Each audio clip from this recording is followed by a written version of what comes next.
4 teams playing in a 3-week round robin. But this is really all just the lead up to the all-important Stage 3. That's a 16-team single elimination with the top 4 advancing to a LAN finals later this year. So the Hearthstone Global Games slowly but surely ramping up, and it's been an exciting time thus far. Yeah, I'm really looking forward to seeing how things start to sort of crystallize around which teams are going to make it to Stage 2. Looking forward to the possibility of some really exciting placements tonight. Yeah, we see here Group A now. This is where we're going to begin tonight. Brazil and China are the teams we'll be covering, but we see China 1-0 after defeating Sweden 1-0 after defeating China in Week 1. Switzerland, Bulgaria, and Indonesia rounding out the group. Yeah, Group B also looking very interesting right now. The good old US of A up 2-0 right now ahead of Thailand and the Netherlands. Rounding out this group, the UK 1-1, Peru and Romania trailing. Yeah, so Group C, Russia, to the surprise of no one, up 1-0. New Zealand also on the board with that 1-0 score. Argentina and Spain 1-1 apiece, and rounding out the bottom of the group is Austria and Australia, still looking for that first win. In Group D, Slovakia, Hungary, and Portugal all rocking the 1-0 perfect record so far. Hard fought for Hungary and Portugal. South Korea, Hong Kong, and Greece are trailing in D. All right, and Group E, Italy and Japan at the top. You know, that perfect score. Again, that's what you're striving for. Finland, Norway, Chile, Israel, rounding out the other 4 spots in Group E. Group F, good old Team Canada, 6-0 in games for a 2-0 match record. They are leading Malaysia and Denmark, with Belgium, France, and Kazakhstan pulling up the rear. Yeah, shout out to my boys Canada. They're going to make Rob winning with the pick. Group G now, this is where we'll be in our second match of the evening. Taiwan and Turkey atop, but tons of room, I think, in this group, and that's a story we'll get into later for the other teams to see how they're going to get out of this stage. Yeah, it's very, very competitive looking right now. In H, to no one's surprise if you're following competitive Hearthstone, Ukraine and the Czech Republic both 2-0 thus far. Philippines, Belarus, Germany, and Croatia lagging. And Germany, I think, we're a little surprised to see at the bottom there. Yeah, it's very surprising to see, Germany at 0-2 because realistically each team is playing 5 games in this first stage. So to be down 0-2, it definitely makes it extremely razor-thin margin to get out of Stage 1. Yeah, it's definitely looking right now like Germany is kind of playing for their life in every match from this point out. But I do think we want to focus tonight on the games we're about to see. So yeah, let's take a look at that schedule here. It is going to be Brazil taking on China, and then Mexico versus Taiwan. Brazil versus China, I said it earlier on Twitter, this is going to be such an important match for the fate of Group A. 2 teams coming from very different places in the global games overall. Extremely excited. Let's take a look at the rosters for these teams. Brazil, we saw in the first week of the Thursday broadcast. It's Legolas, Koglarine, Loxodontes, and Leo Main. China, I mean, this is just a name of who's who in competitive Hearthstone. It's Jason Zhao, Nightwalk, Omega Zero, and Nightwalk again. Yeah, China going to be very, very powerful, I think, as a team on the whole, but they're in a very unique position tonight. They've actually got a player out this week. Yeah, unfortunately, a little bit of an error on the screen there. Omega Zero unable to make it, but he did let us know in advance, so Nightwalk will actually be playing in his place. The 4th person we're not seeing on there, that's Lovely Chook. So Lovely Chook you may remember from just recently, actually at the 2017 Winter Championship in the Bahamas. Yeah, finished top 8 down there, eliminated by the eventual winner, Stan Yudachi, and that was a really, really good series. A lot of fun to watch. Lots of these players actually very, very prominent from China on the Hearthstone Championship Tour circuit. They've had good placements at international events all throughout the last 3 years. Yeah, and it's worth noting that Nightwalk will actually be playing twice in place of Omega Zero. You might have seen that earlier in the week for our European broadcast, but again, because Omega Zero did let us know in advance, we are able to facilitate this this once per player. But yeah, Brazil, as much as China kind of has the big results where they've made it to the very heights of the Hearthstone Championship Tour, Brazil is still kind of looking for that big win. I want to point out Leo Main, 1 win away from going to the Bahamas for the Winter Championship. Koglarine, 2 wins away. So, as China has kind of experienced that success on the global stage, Brazil is just within inches of getting there. And, we looked at the groups just a bit ago, but here's where we currently stand. Brazil won 1-0, just barely eking out a win against Indonesia in that first week. And then China, unfortunately, lost to Sweden in what was a reverse sweep on Sweden's part. Right, and both these teams, obviously, tonight's match is very important to them, but keep in mind their week 1 results are series that went the full 5 games. These were not like big sweeps. Both of these teams had to really work for their results. China wasn't blown out by Sweden, right? That was a very hard-fought reverse sweep. Brazil didn't crush they're very much trying to show themselves as competent and win where they can. Yeah, this is obviously, we're using the unique Hearthstone Global Games format for the Hearthstone Global Games. Kevin, why don't you go ahead and break it down? Yeah, absolutely. So both teams get to bring 2 decks per player, playing in a best-of-5 format. We're going to go down the list. You can see there the lineups between all the players. They are blind picking into their decks from their opponents, and then the ace match, should we go to that 5th game, allows one player to be sort of resurrected and play from their 2 remaining decks in that 5th game. Yeah, it's important to note, each team responsible for bringing 9 decks, so they have to represent all 9 classes. And, you know, I was talking to you earlier about how much the meta has just shifted in the 2 weeks since these teams last played. Again, Brazil and China both first played on April 13th, so it's been a whole 2 weeks. And just think about how much this young Ungoro meta has changed since then. The deck list we've seen for the rest of the week in the global game. So very exciting to see if, you know, Brazil, is Loxodonte is going to bring Murloc Shaman again. Obviously, Murloc is a class that's still kind of trying to find its groove in Ungoro. Are we going to see China again bringing LVG's Shaman list, or is it going to be something different?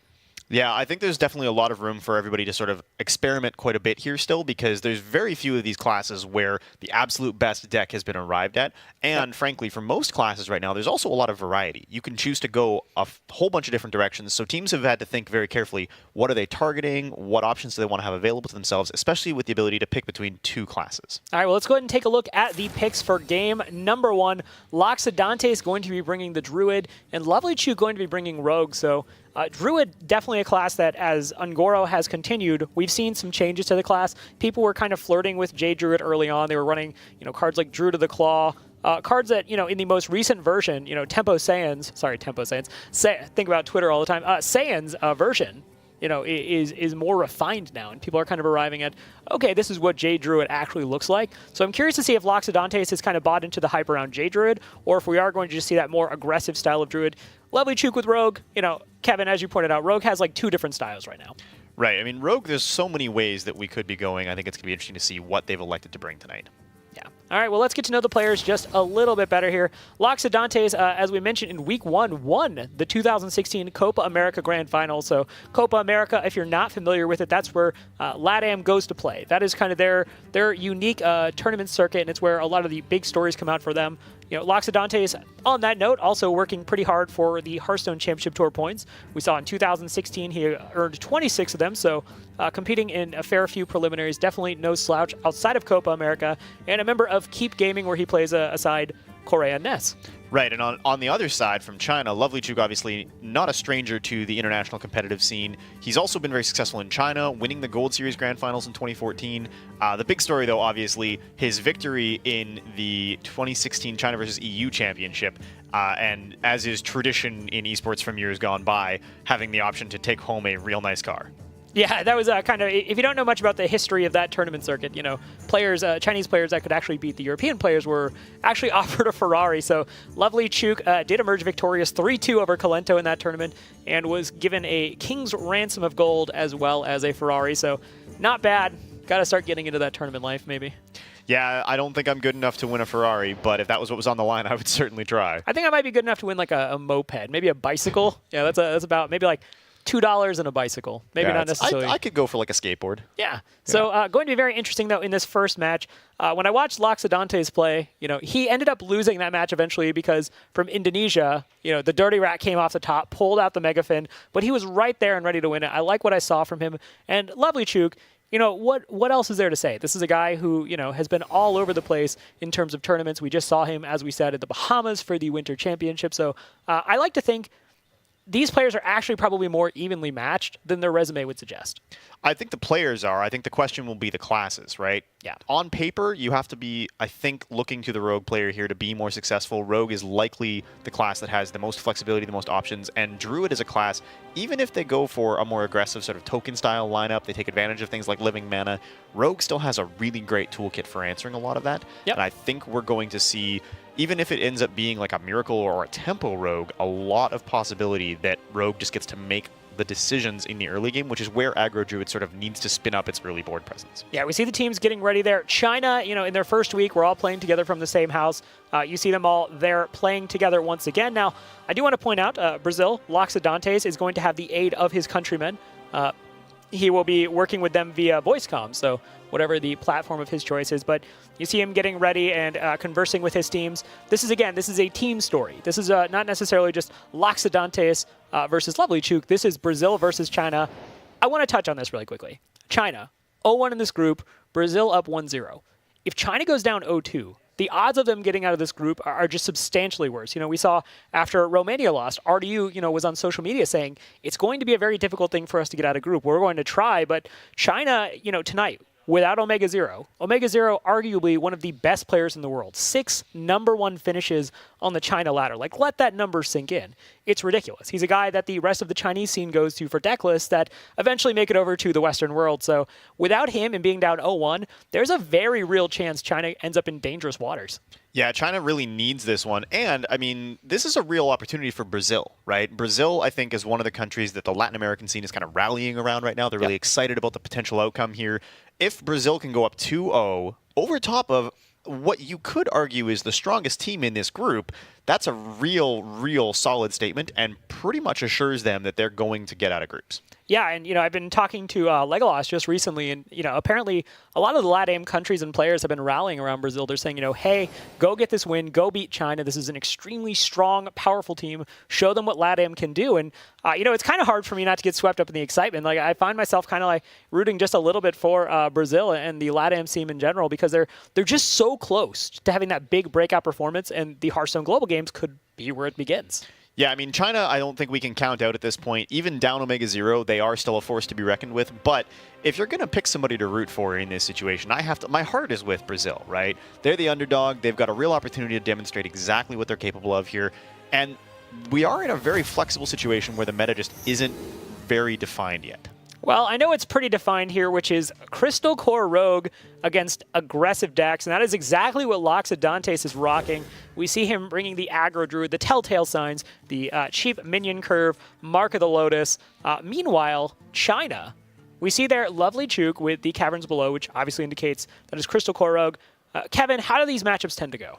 I mean, this is going to be a real challenge because China obviously has bounce effects available to them in the mulligan, which is really powerful. They're going to play the quest right out, but it's going to be very difficult if they don't hit something valuable and easy to play on turn 2 that they can continue to bounce. They really need to see some kind of effective minion, preferably something that cycles, like a Novice Engineer would be really big here. The Druid, I think, is actually in a very powerful position. You can establish board presence against Quest Rogue, and Quest Rogue doesn't really do anything to answer board presence in the early game. They're too busy sort of playing their own game and setting up their own win condition to try and contest the board. So if Brazil gets on the board and starts getting some early chip damage before China can really get set up, they're going to be in a lot of trouble. Yeah, and Aggro Druid has this situation where the hand either kind of goes or it doesn't. There's not a lot of in-between in terms of the overall success of the hand, but we do see here a pretty okay opener, I would imagine. This is not quite the ridiculous opener. Now, Bittertide Hydra was, say, a Ravasaur Runt or, something, Fire Elemental something, sorry, Flame Elemental, then yeah, things are a little bit different. As it is right now, they do have the solid option, though, to just put out 2 minions and immediately go for the buff. Honestly, looking at this situation, if you are the Druid player with Innervate and Coin in hand, you can play that turn 2 Hydra, and there's nothing that Quest Rogue does that can actually answer that, because they don't run Sap. They don't run any of the really obvious removal. There's no Vile Spine Slayer. There's no way to get that thing off the board. And if you're Brazil in this situation where you've already seen the quest come down from the Rogue player, you know that there's no removal in play. Yeah, I mean, some decks do run backstab, but again, it's not an auto inclusion anymore. Even Vanish is basically, is it there, is it not?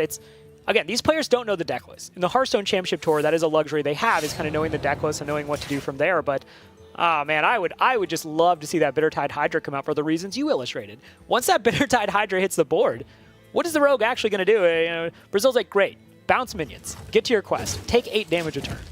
Yeah, I mean, if you're China in this situation where you can't even make a turn 2 play, you're forced to hero power on the back of the quest. You have actually accomplished nothing in this game so far. You have done nothing to advance your own win condition.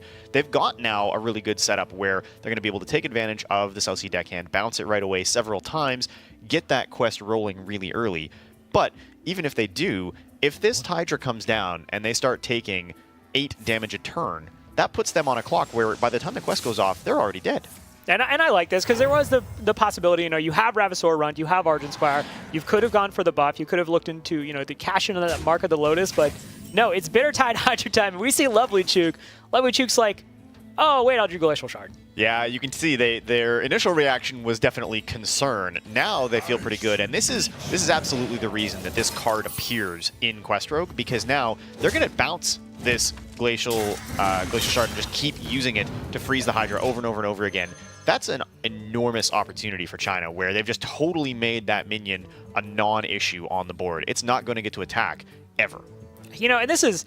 I feel like Bittertide Hydra, in every tournament setting we've seen it on thus far, has really yet to hit like that point where it comes down and it's just allowed to do its business. It is unfortunately just, it is just getting wrecked by greater Arcane Missiles, it's getting wrecked by Glacial Shard, but one thing now Brazil can do is start looking to go wide. Thankfully, they do have the small minions in hand to get the Ravasaur Runt buffed up. They can look at Mark of the Lotusing next turn. They know that Glacial Shard can only freeze one minion per turn. Or phase, but that's probably not a relevant factor right now. Right, they're going to look to continue freezing this Hydra, and they also have to consider, too, the organic choice here might be go aggressive on the quest, get it done as early as possible. But they may actually want to sort of stabilize here and bounce the shard once per turn, allowing them to continue freezing the Hydra instead. At some point, they have to also take into consideration that once they stop freezing the Hydra, that's still a problem on the board. It still takes 2 minions for them to counter it, and that's a real consideration for China right now. Yeah, so Brazil choosing there to drop the Raven, drop the Squire, go ahead and cash in on that Mark of the Lotus. Smart odds is that Ravasaur Runt is going to be able to still get the buff later on. So intimidating board from Brazil, but knowing that every single turn, if there are bounce effects, that Glacial Shard can just keep coming back. And Brazil forced to operate on what information they do have, which is there is a Glacial Shard in hand. That's what they know. Right, and as this Glacial Shard continues to come down, as China is able to hold back these charge minions that they can eventually set up, as wide as the board goes for Brazil, it doesn't actually chip away at the rogue health enough turn by turn for them to be able to threaten lethal in any meaningful capacity. And unfortunately, one of the downsides, and we don't talk about this a lot, but one of the downsides of Innervate is you thin your hand, and the Druid player here is not running reload, right? Like, Aggro Druid is not running a whole bunch of ways for players to get more cards in hand. Once this Ravasaur Runt comes down, that's basically all there is available to Brazil as a whole. They're probably in a lot of trouble here because there's not going to be a lot of room for them to actually deal damage, and China gets to now set off the quest whenever they're ready and basically take total control of this game. That said, we do see the second Ravasaur Runt come into hand. There might be some opportunities to adapt the Ravasaur Runt in a way that's advantageous, but yeah, we are getting to that point where next turn, Glacial Shard's coming down again. Go time. Right, and Brazil is going to have to think very carefully here. If they play both of them, they are sort of running the risk that they don't actually get exactly what they want for options here. And these are not the options they wanted. They were looking for attack value, they were looking for poisonous, they were looking for stealth potentially as a way to hide these minions and use them to get the trades they need. Divine Shield, not very helpful. Living Spores, in theory, very powerful for the token style that they're running, but in practice, not going to do a lot for them here. It's the least worst option they've got in front of them. And they are going to just go for it. They're going to go wide, they're going to play everything. Second one also, again, not exactly what they were hoping for. Divine Shield, again, kind of gives them some options. It allows them to maybe take one trade where they wouldn't have been able to otherwise. But, I mean, this is it. Crystal Core is coming out this turn. The upside, if there is any here for Brazil in this situation, is that there is no prep in the hand for China, so that Crystal Core is going to take a full turn. But that said, Glacial Shard comes down for free. You can Shadow Step it again if you're feeling like you're in danger. Would be surprised to see it. Because what are you really... You're freezing out at that point 3 damage, essentially. Might be worth it for China, but we'll see what they choose to do.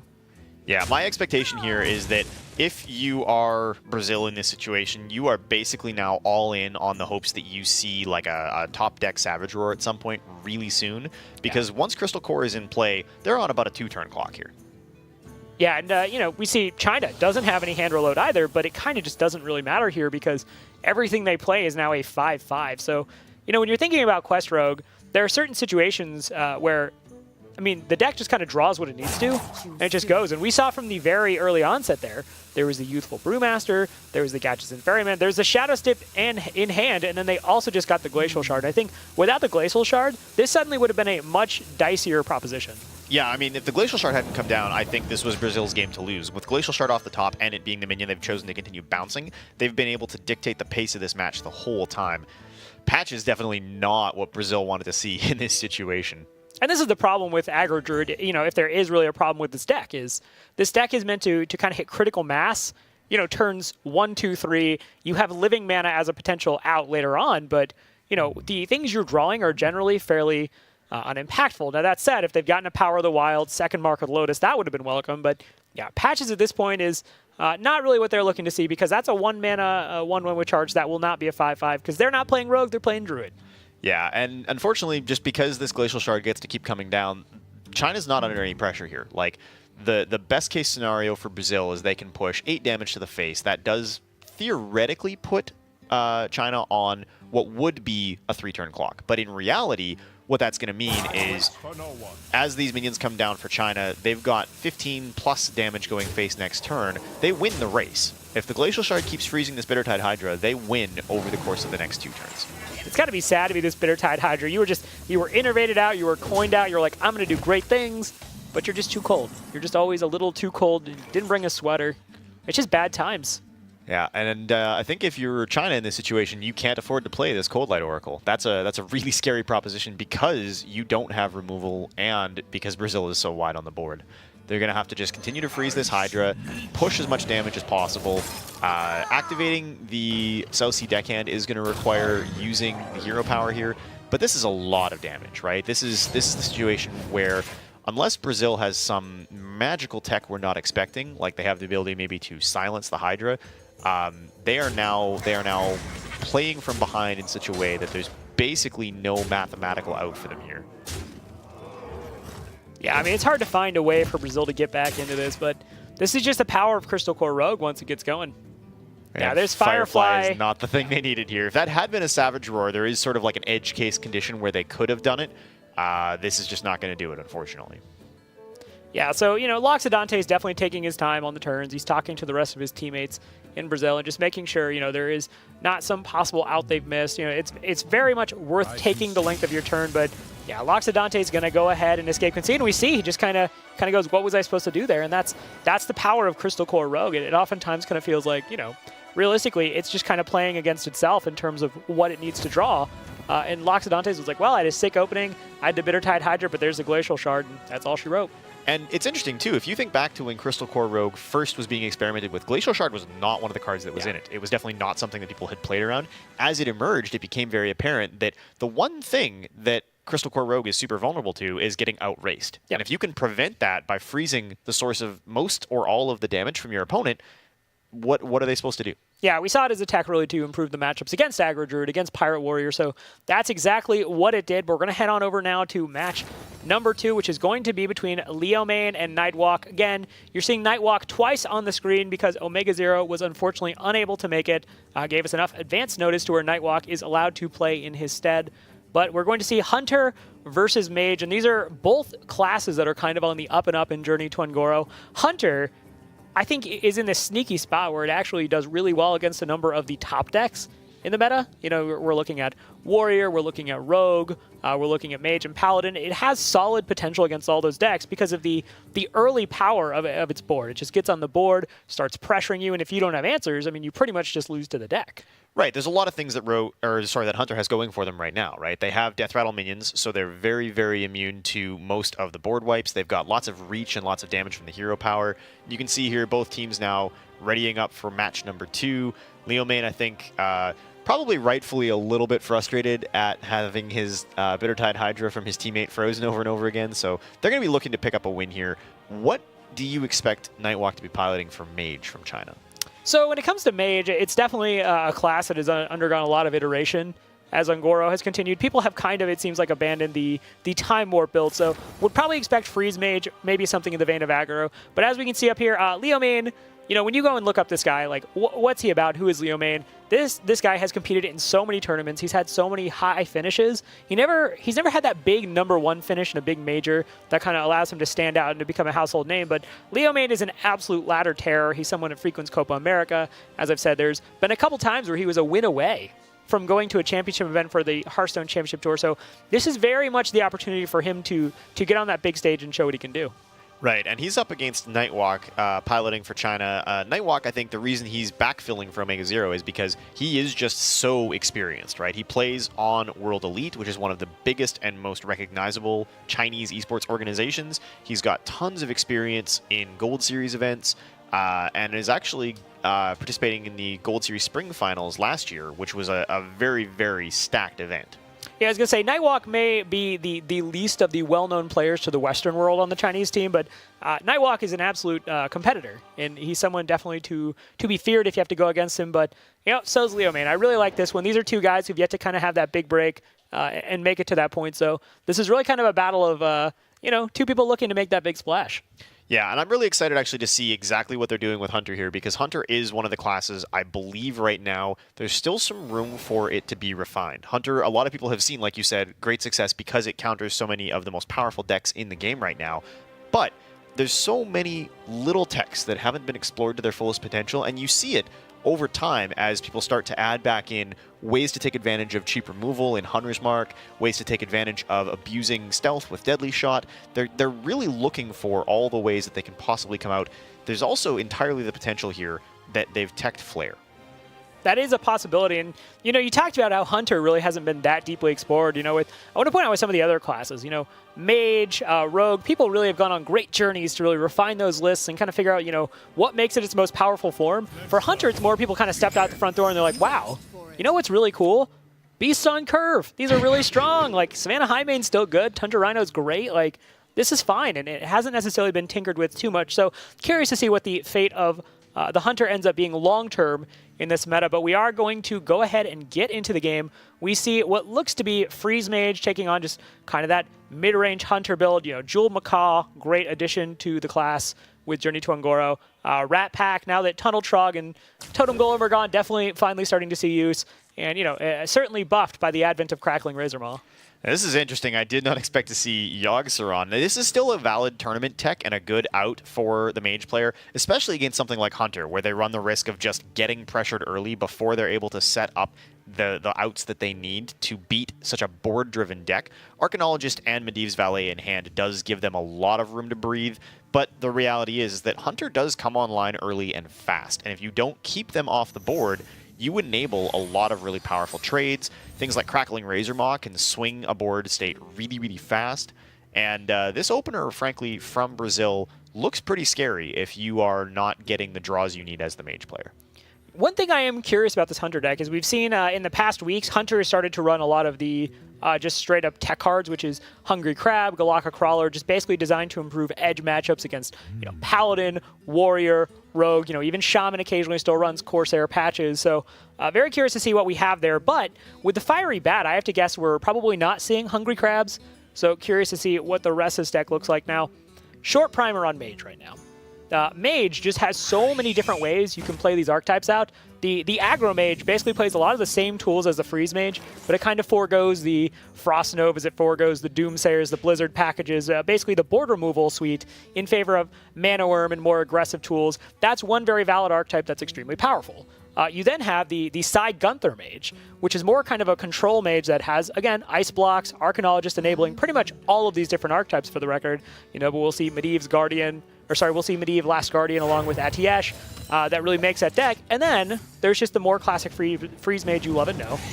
Depending on who you are, you may not love it so much. Freeze Mage is certainly a very polarizing deck, but it plays exactly like you would expect. Freeze Mage no longer has that OTK potential, but it does have the ability to chain together multiple turns in a row through Alexstrasza, Pyroblast, Archmage Antonidas to burst down the opponents. But point being to this long tangent is that Mage is just in a great spot right now, and there's a bunch of different ways you can play it. Yogg-Saron, certainly an interesting inclusion.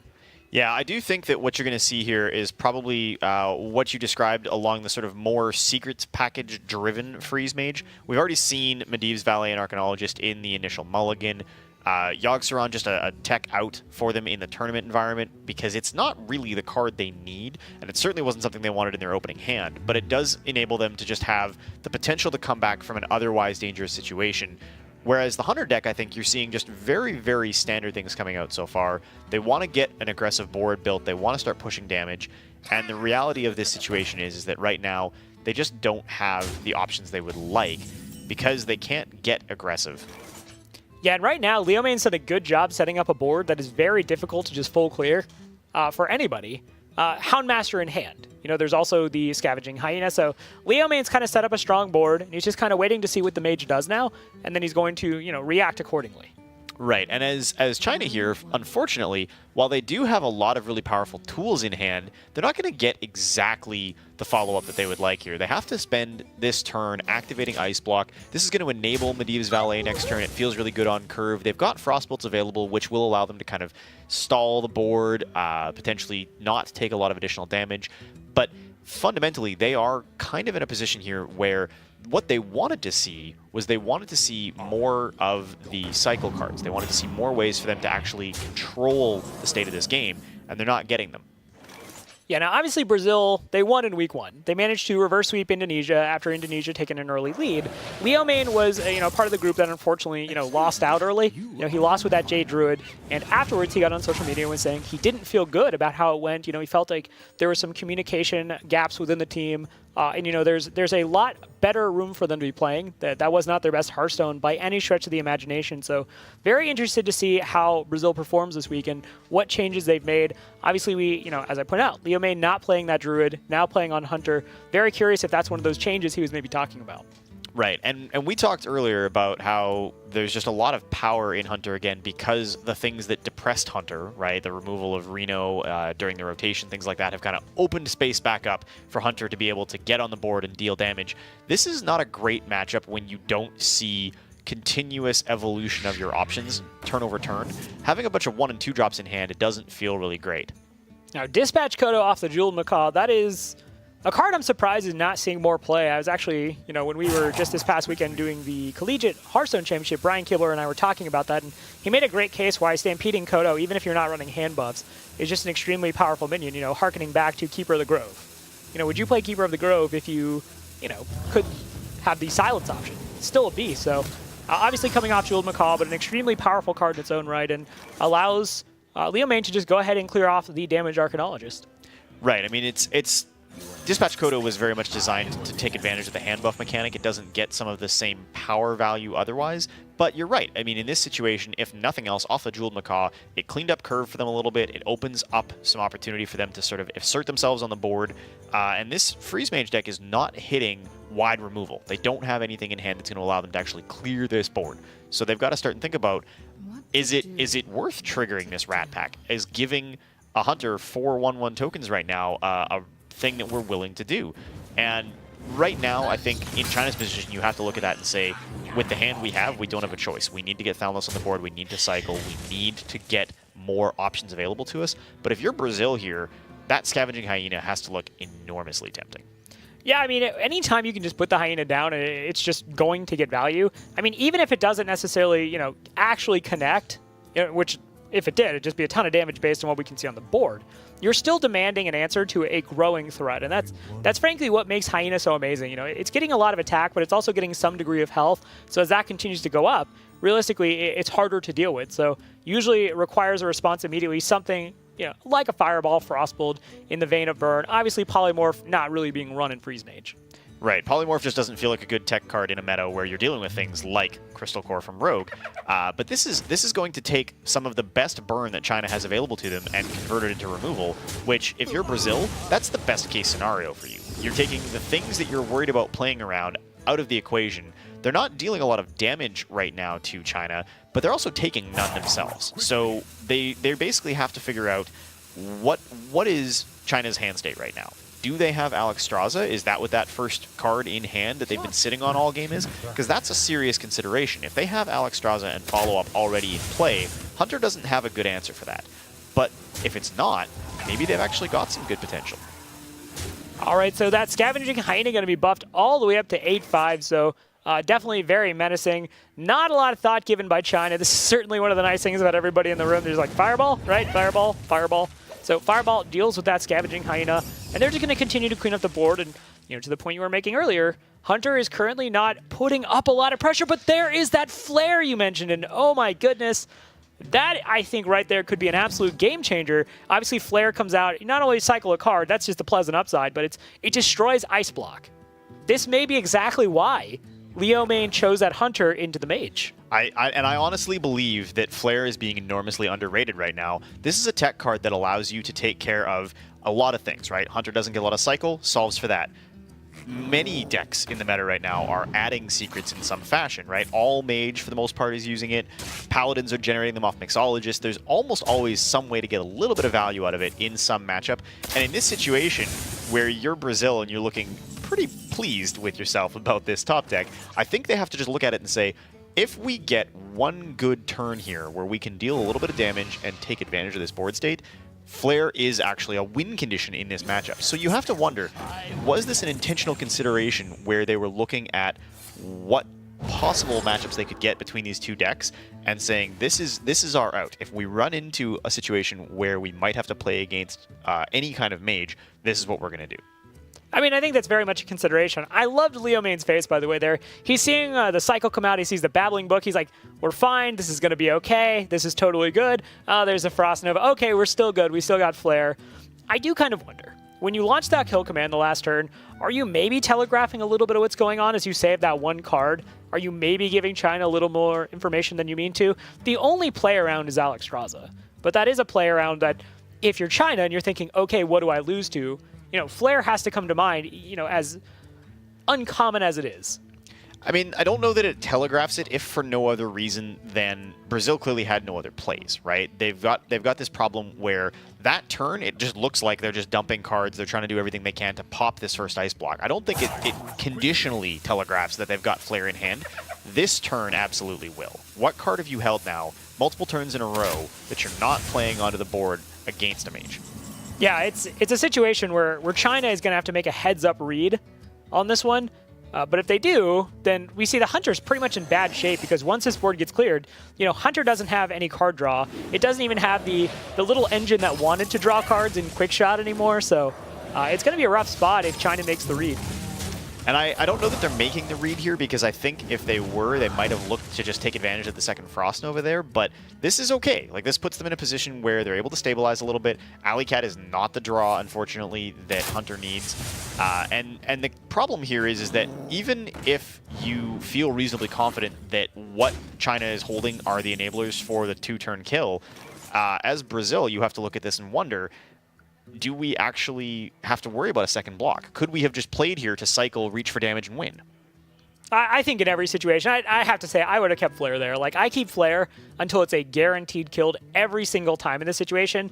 It's just, to me, it's tomfoolery not to, Kevin Ovdestad. It's just absurd. Right, and so I agree. I don't think you throw it away because you're gambling on top decking the other kill command, and you can't afford to do that. But if you're China here, now you have to do the math and say, okay, if this block doesn't exist, there's lethal on board. Yeah, and you see them having a lot of discussion on the China team. There's probably at least one consideration to, okay, do we just Alexstrasza their face and go? Can we chain together enough stuff? Looks like they're just going for Antonidas potentially. If they do that, they don't have a spell to immediately, use with. They're probably just going to use the hero power to ping off a minion. But they're basically saying, okay, if you leave Antonidas up, like Antonidas is going to do potentially a lot of damage. Let's see, if it's kill command, it is lethal. No, Eagle but that Heart is Bow will also lethal. it. We see China freaking out. Jason Zhao knew it. He even said, you see that. That's exactly what Jason Zhao is doing. It's like, I told you that was he's Flare. just hitting with the pillow. I told you. Leo Main gives the celebratory grin there, and can't blame him. I just said, Leo Main felt like the communication wasn't there, and the high level of play they could have wasn't quite there, but that's what it is. That's as this meta continues to evolve and as this tournament format specifically continues to go on, people are going to start to figure out, okay, what do I do? Do I bring a tier 1 deck that's just powerful in its own right? Do I also bring kind of like a weird tech that gives me outs against other decks? And that's exactly what we just saw right there. So congrats to Brazil. That's awesome to see. Yeah, I mean, this is great. It means we're going to have a series for one, and for two, I feel pretty good about the Flare call earlier. pretty good. Yeah, I mean, I think Jason Zhao knew what it was. Yeah. Let's go and take a look now at match number 3. We're going to be getting right into that one. It is going to be Koglarine versus Nightwalk again. So Nightwalk, there's a chance he didn't listen to Jason Zhao. Might just listen to him a little bit more. But it's going to be Koglarine on that Rogue versus Nightwalk on the Shaman. So Shaman, our once not so benevolent overlord in Hearthstone, the terror in the streets, Thrall, and obviously Morgul, kind of his left-hand man. Not so great anymore. These are lean times if you're commanding the elements. Yeah, we went from Shaman tier meaning something to meaning something totally different back to kind of its original meaning. So it's been interesting to sort of watch that evolution. It is, though, possible, right, that if this is like an Elemental or an Elemental Jade hybrid Shaman, there is actually enough removal in that style of Shaman deck to contest the early board against Quest Rogue. If they don't have all of the bounce effects lined up ready to go in that opening mulligan, there is the possibility that something like Maelstrom Portal or even just early taunt minions actually allows them to sort of protect their board state. And all it takes really is for Elemental Shaman to get to sort of that string of critical turns where they get to start and fire off major back-to-back elemental effects that actually maybe allows them to be competitive on board even against this style of Rogue. Yeah, and it's not to say that Shaman's necessarily in a weak spot so much as a lot of the other classes are just in a really powerful spot right now. Shaman is still doing kind of what it's always done best, which is, crowd the board, keep going, building up the turns and, move towards Bloodlust. The problem is that Bloodlust obviously is not nearly as powerful now as it once was, but, Koglarine, as we've kind of labored about thus far, Koglarine is an extremely good Hearthstone player. This is somebody who's been all over the Hearthstone Championship Tour circuit, always just that one win away from making it to one of the majors. So for him, and as well as Leo made, this is the opportunity to come out here and again, prove what they can do. And getting this win against Nightwalk and pushing them one game closer to beating China is absolutely something that's on their minds. Yeah, Nightwalk here again, obviously. He's piloting in place of Omega Zero. He is doing a really great job, and I think that last matchup, you had to just look at it and say, the reality was if Hunter techs Flare, that's a super favorable matchup for the Hunter player when they can disable one of the core ways that you stay in that game against a deck that gets on the board and deals that much initial damage. So I don't think that Nightwalk has done anything wrong here. I think he's still a very scary player, and I'm actually really excited to see what he does with Shaman. I mean, I'm just saying, again, reading body language, even while they were going through, that last little bit on screen while we were talking, Jason Jask kind of be like, I know, what did I tell you? I told you that was Flare, and I was like, I know, man, look, I'm sorry, look, we'll check for the Flare next time, it's fine. And truthfully, they played around the Flare. They cleared minions off the board. They went, okay, we have to be aware that there's lethal on board if there's a Flare in that hand. They could have Alex Drazen. They could have Alex Drazen. But I think that's a serious concern. Like they looked at their outs and they said, if we don't Alex Drazen aggressively, we can't win. Yeah. So we need that option available to us. We're going to do this. We're going to clear the board. We're going to take away the risk of lethal. And if they have Flare, this pushes them back into the turn. It buys us another opportunity. Yeah, as much as I'm kind of joking around, I completely see where, when you're in that situation, even if you Alex Drazen yourself to 15, if you let the Hunter have the board, over time, you're just going to lose that matchup anyway. But we are going to see Koglarine on the Crystal Core Quest Rogue. And now China, once again, bringing the aggro Shaman. I think this is an interesting point because in week 1, they brought LVG's list, and it didn't serve them well. Obviously, they got into kind of a grindy match, Omega Zero piloting the Shaman versus Orange, and it kind of came down to a battle of, cards off the top, and both decks having no card draw whatsoever. So surprised they chose to bring that again. This isn't necessarily strictly an aggro Shaman, though. Aggro Shaman traditionally doesn't run Hex, and Hex... That's a fair point, yeah, on the mulligan. Yeah, Hex, not a great card in this matchup because it doesn't do anything against Quest Rogue, right? Interesting to note, because a lot of people don't actually know, the behavior of Crystal Core once it's in play is that any minion that is played or summoned has its base stats set to 5/5. So transform effects don't work. Hex, Polymorph, Master of Evolution, any of those sorts of cards have no effect because the transformed minion still gets the Crystal Core effect, but set effects do. So your Alder Peacekeepers, your Qualities, all those cards do still work against the minions that have been played after Crystal Core is in effect. Yeah, I mean, the only worthwhile consideration is that, if you polymorph, for example, a minion with Taunt, that was a 5/5. Yeah, there are some weird cases with Swashbuckler where it does come up, but yeah, that's an extremely edge case. The rest of it, I found out with, much to my chagrin, polymorphing a 5/5 just makes it a 5/5 frog. Yeah, and the 5/5 frog is pretty scary. So Shaman here definitely looking to go very wide on the board. Jade Claws may not be indicative of the whole Jade package. It's just a good card on its face. Interesting to see here, though, that they're going to run the Primal Fin Totem out.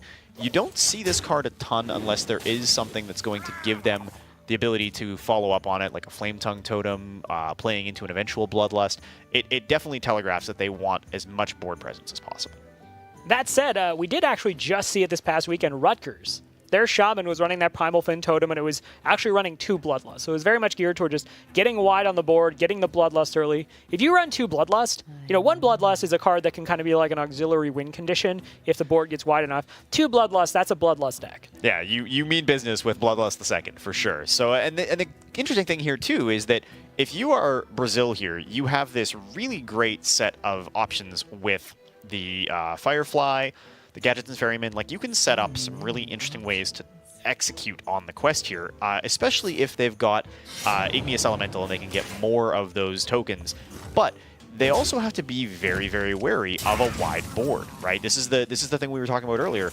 If you are the rogue player in this matchup, you are not running a substantial amount of removal. This is not a rogue deck that's going to have anything really other than maybe Fan of Knives, which is cycle, not removal, for their purposes.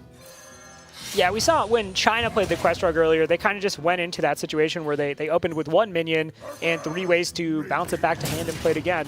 Unfortunately, Brazil, not that fortunate, and this is already looking like there's a lot of pressure on the board that they're going to have to deal with. So, if you're at home and you're running into Quest Rogue sometimes in ranked play and you're like, well, how do I beat them? This is how. You go wide, you put out a lot of pressure, and you force the Rogue to have answers, because the Quest Rogue is so narrow in its scope in terms of what it's trying to do that oftentimes it gives up a lot of what makes Rogue so good at kind of removing minions.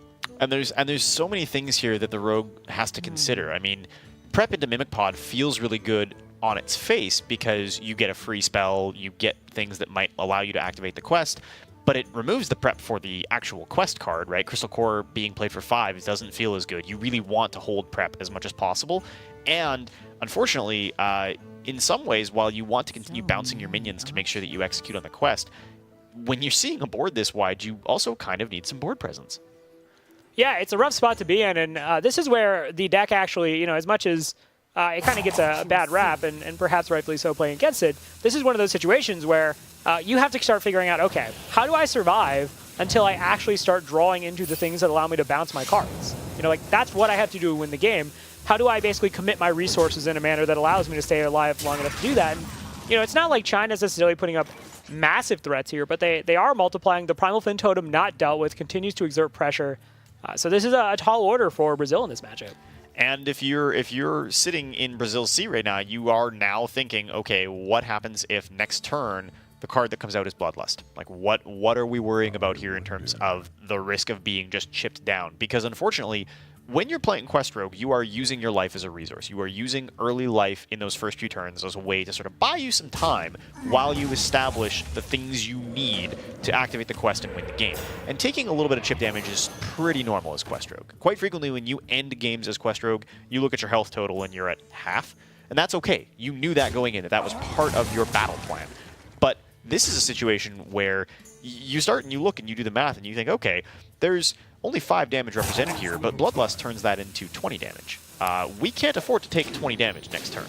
I do want to highlight, well, I thought initially that this was the same Shaman deck that they were running in week 1. We're seeing more and more things that, if memory serves, were not in that deck. Defender of Argus has been a card that used to just be all over the place in Shaman, obviously. You're generating minions via the hero power, you're making totems, so Defender of Argus more often than not is going to have targets to hit, but yeah, Defender of Argus definitely gives the Shaman player some more protection in terms of just blocking out things that have charge, blocking out just minion damage in general. So I like Defender of Argus, obviously, in Shaman. That's not a high reach that's been around for a while. I'm very curious what this list is, though. Yeah, and I mean, it's going to be interesting because I do think that if they put out Defender of Argus, it does telegraph that they maybe teched a little bit for this matchup, and it certainly telegraphs an eventual Bloodlust, because they're going to be looking to defend the Primal Fin Totem, so they just keep going wide on the board turn after turn. Even as Brazil is able to put things down and sort of try to assert themselves on the board, fundamentally they are just going to be in trouble over enough turns here where they can't actually afford to never clear anything off this board and never contest the board. All right, so we're going to see the Gadgets and Ferryman come down, bounce one of the Stone Tusk floors.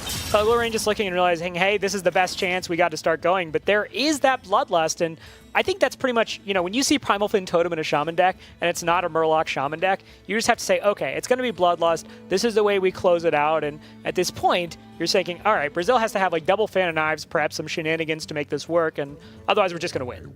And honestly, I think you're going to see this come out here from China. I think they're looking at this and they're doing the math right now, saying if we could play deckhand, we just win. We can't, but there's no taunt in Rogue. We don't have to worry about healing in Rogue.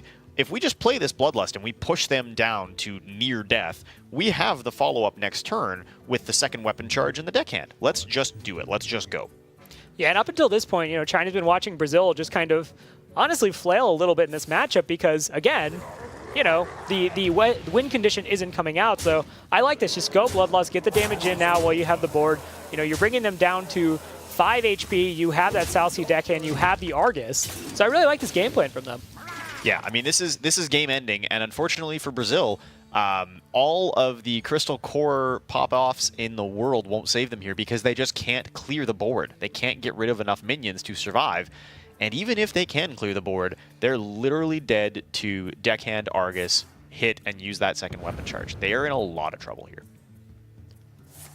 The Mimic Pod, I don't know if this is enough. If they hit Fan of Knives, maybe. Deckhand is nice, but they need to use the hero power to activate them. They might just look at this and say, this is a war we can't win.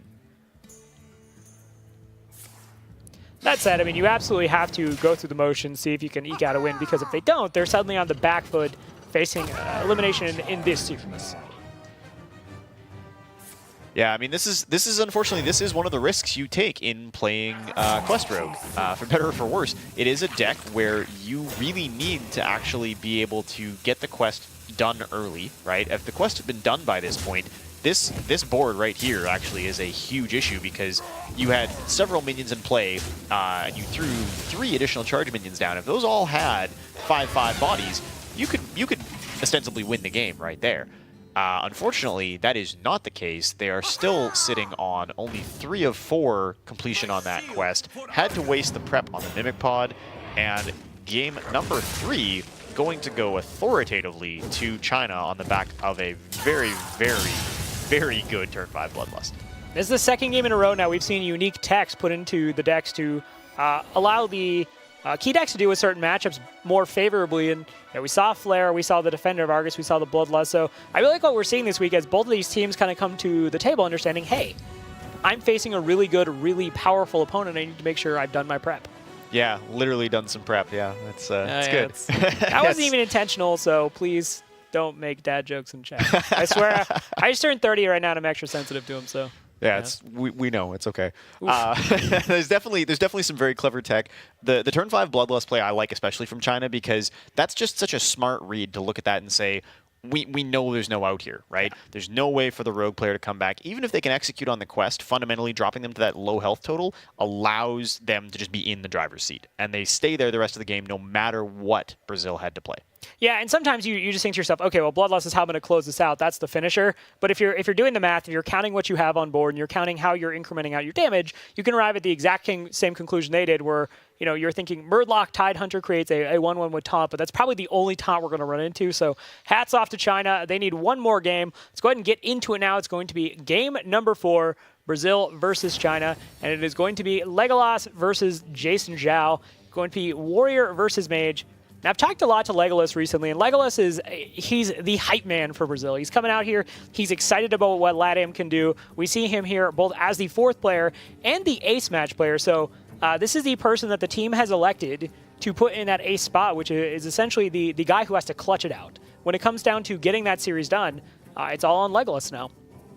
The same is true, though, for China with Jason Zhao, and this is actually very interesting because we were talking before about how Mage and Warrior used to have these really polarized matchups. Like, once upon a time, this was a match where if you thought this was a Freeze Mage and you thought this was a Control Warrior, now a Quest Warrior, you think, okay, this is pretty one-sided. There's a good, solid chance that China just gets this one for free.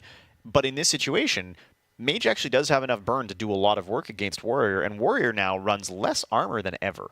Right? Yeah. The Cthulhu Warrior style is really not being played, so you're not worried about Ancient Shield Bearers. Most Warriors, if they're running armor, they're running Ally Armorsmith if they're playing the quest, and maybe Shield Block. and that's basically it. So Freeze does actually have enough burn to work its way through that. Yeah, it depends on some very specific cards in the matchup. I do want to point out, I saw a Cthulhu Warrior the other day on ranked play, and I just immediately panicked and went down like everyone on Skype. I'm like, hey, is this a thing? Like, I'm hitting up like all the pros I know. But let's get to know a little bit more about these players before we potentially see 2 straight games of them. Legolas won the Copa America Season 1 Major in 2016 and finished in the top 8 at the Copa America Grand Finals in 2016. I just want to say, if you're watching this from LATAM and you're thinking, I really want to get into this competitive Hearthstone thing, where's a good place for me to start? Cannot say enough. Hit up Copa America. This is where a bunch of these different players from the region are coming out to hang out, talk, theorycraft, construct play groups, and actually just have fun and hang out with each other. So shout out to them, and shout out to these guys that are rocking it out there in Copa America. Yeah, Brazil really showing up and showing us what they can do here. Jason Zhao from China, though, I mean, everybody who knows anything about competitive Hearthstone has seen this guy play. A top 8 at last year's Hearthstone World Championship, winner of last year's Gold Series Summer Finals, and has said that if he ever wins the World Championship, that TJ can dye his hair blue. I want to point out that TJ, in this fact, wrote down that he himself is a premier Hearthstone caster, so TJ, a man of confidence, and he's not wrong. TJ and his dad bod are changing the way Hearthstone and casting work. I don't know if you can make dad bod jokes anymore, Rob. I go to the gym like twice a year, so I stay in good shape. But yeah, Jason Zhao, certainly, you've seen him all over the place in the past year in competitive Hearthstone. So if you have to have a guy who has to win 2 matches, I definitely see why it's Jason Zhao. Yeah, I mean, and this is a matchup I'm really excited for because these are 2 of the classes like that... self-conscious now. Sorry, I'm like, do I have a dad bod? Just stand in profile, you'll be fine. Yeah, so this is going to be a fun matchup, I think, because these are 2 of the classes that we've seen the most iteration on over the course of the last few weeks, right? Where everybody just sort of said, let's play Quest Warrior because it looks really powerful and we want to be Ragnaros, or let's play Pirate Warrior because it's really good. People went through this phase with Mage where it was like, let's try OTK, okay, that's not working. Let's try variants on Freeze, let's try Secret Mage, let's try Tempo Mage, let's tech Hemet into Mage. Like, so many crazy things have been done with Mage, and it's pretty apparent at this point that this is some variant on Freeze. But I honestly do believe that against Quest Warrior, Freeze Mage does have some outs. There are actually ways in which this can be done. That said, Armor Smith, as we see in China's hand, definitely tilts the matchup more in the favor of the Warrior, because at that point, obviously, whenever Armor Smith has a friendly minion take damage, they generate armor for the hero. So that in conjunction with Shield Block, Ally Armor Smith, just regularly sprinkling in hero powers, which you absolutely expect from China once they realize what kind of deck this is. This is going to be a really tall task for Legolas and the rest of the Brazilian team. I mean, you saw it on Legolas's face. As soon as the quest came out, he goes, okay, this is going to be difficult. What he doesn't know is exactly what you're saying, that Armor Smith, we just finished talking about how if you don't have Ally Armor Smith and Shield Block, you probably don't have any significant ways to gain armor. Armor Smith, old school regular Armor Smith, not the one that works in an alley, is actually a pretty significant factor here. If that becomes 2 or 3 additional points of armor, I mean, that is a lot of armor in the grand scheme of things against a deck that has a finite amount of damage. What do you think the naming convention was? That like, let's name this one Armor Smith. It's like, actually already got an Armor Smith. Like, what's special about this one? It's an orc. No, it works in an alley. That's what we're going to go ahead and talk about. That said, obviously a nod to Mean Streets of Gadgetzan, but I do enjoy some of the naming conventions for these cards. I want to point out again that if China wins this, they win the series, and then they are then 1-1 in Group A. So this is looking very favorable for them to ice out this series. Actually, Brazil would like to ice out this series, but I don't know if it's going to work out for them. You have to look at Brazil's hand right now and think, this is the kind of hand that you want as the Freeze Mage when you're playing against a deck that needs to win on the board. That is not Quest Warrior. Quest Warrior doesn't need the board at all. And with not 1 but 2 regular Armor Smiths and the Ally Armor Smith in hand for China, I have to imagine that they're just saying, you know what, we can just start and get lots of armor rolling and take over this game very easily. And I want to point out, while I'm no Freeze Mage aficionado, I've been playing the deck a fair bit lately, just trying to learn it in all of its intricacies, hitting up, Grand Freeze Mage Senpai, laughing, asking for advice. But this is a pretty bad hand for the Freeze Mage. You really want to have the ability to dig into your deck. You want to see the Arcane Intellects. You want to see the Novice Engineers. You want to see start getting Primordial Glyphs, because you don't have to think too much about what you need in this one. There's certain situations where Primordial Glyph maybe needs to be a Frost Nova. It needs to be a Flame Strike or a Blizzard. You need it to just be big damage. That's what you need it to be. Now, that said, one point that's worth mentioning is we don't know if Legolas is playing the variant of Freeze Mage, which is double Pyroblast or Archmage Antonidas, because Pyroblast, while it doesn't necessarily become affected by Dirty Rat, which could be a big point in this game, the double Pyroblast certainly puts out less damage potentially than the Archmage Antonidas version, obviously including Primordial Glyph hijinks. Primordial Glyph memes, yeah. I mean, this is definitely, I think, looking at Legolas's reaction, I think they honestly believed that this was not going to be Quest Warrior. You queued up a Freeze Mage that is running double Doomsay or double Ice Barrier. Ice Barrier is actually one of the really easy cards to cut in Freeze Mage when you're trying to win a game really assertively off of the back of the Alexstrasza combo. That extra armor is really only a factor if you're worried about surviving something like a Pirate Warrior, right? Being able to play that Ice Barrier early is a way to say we can sustain and we can stay in this game long enough to take control of the board, to cycle through to the cards we need.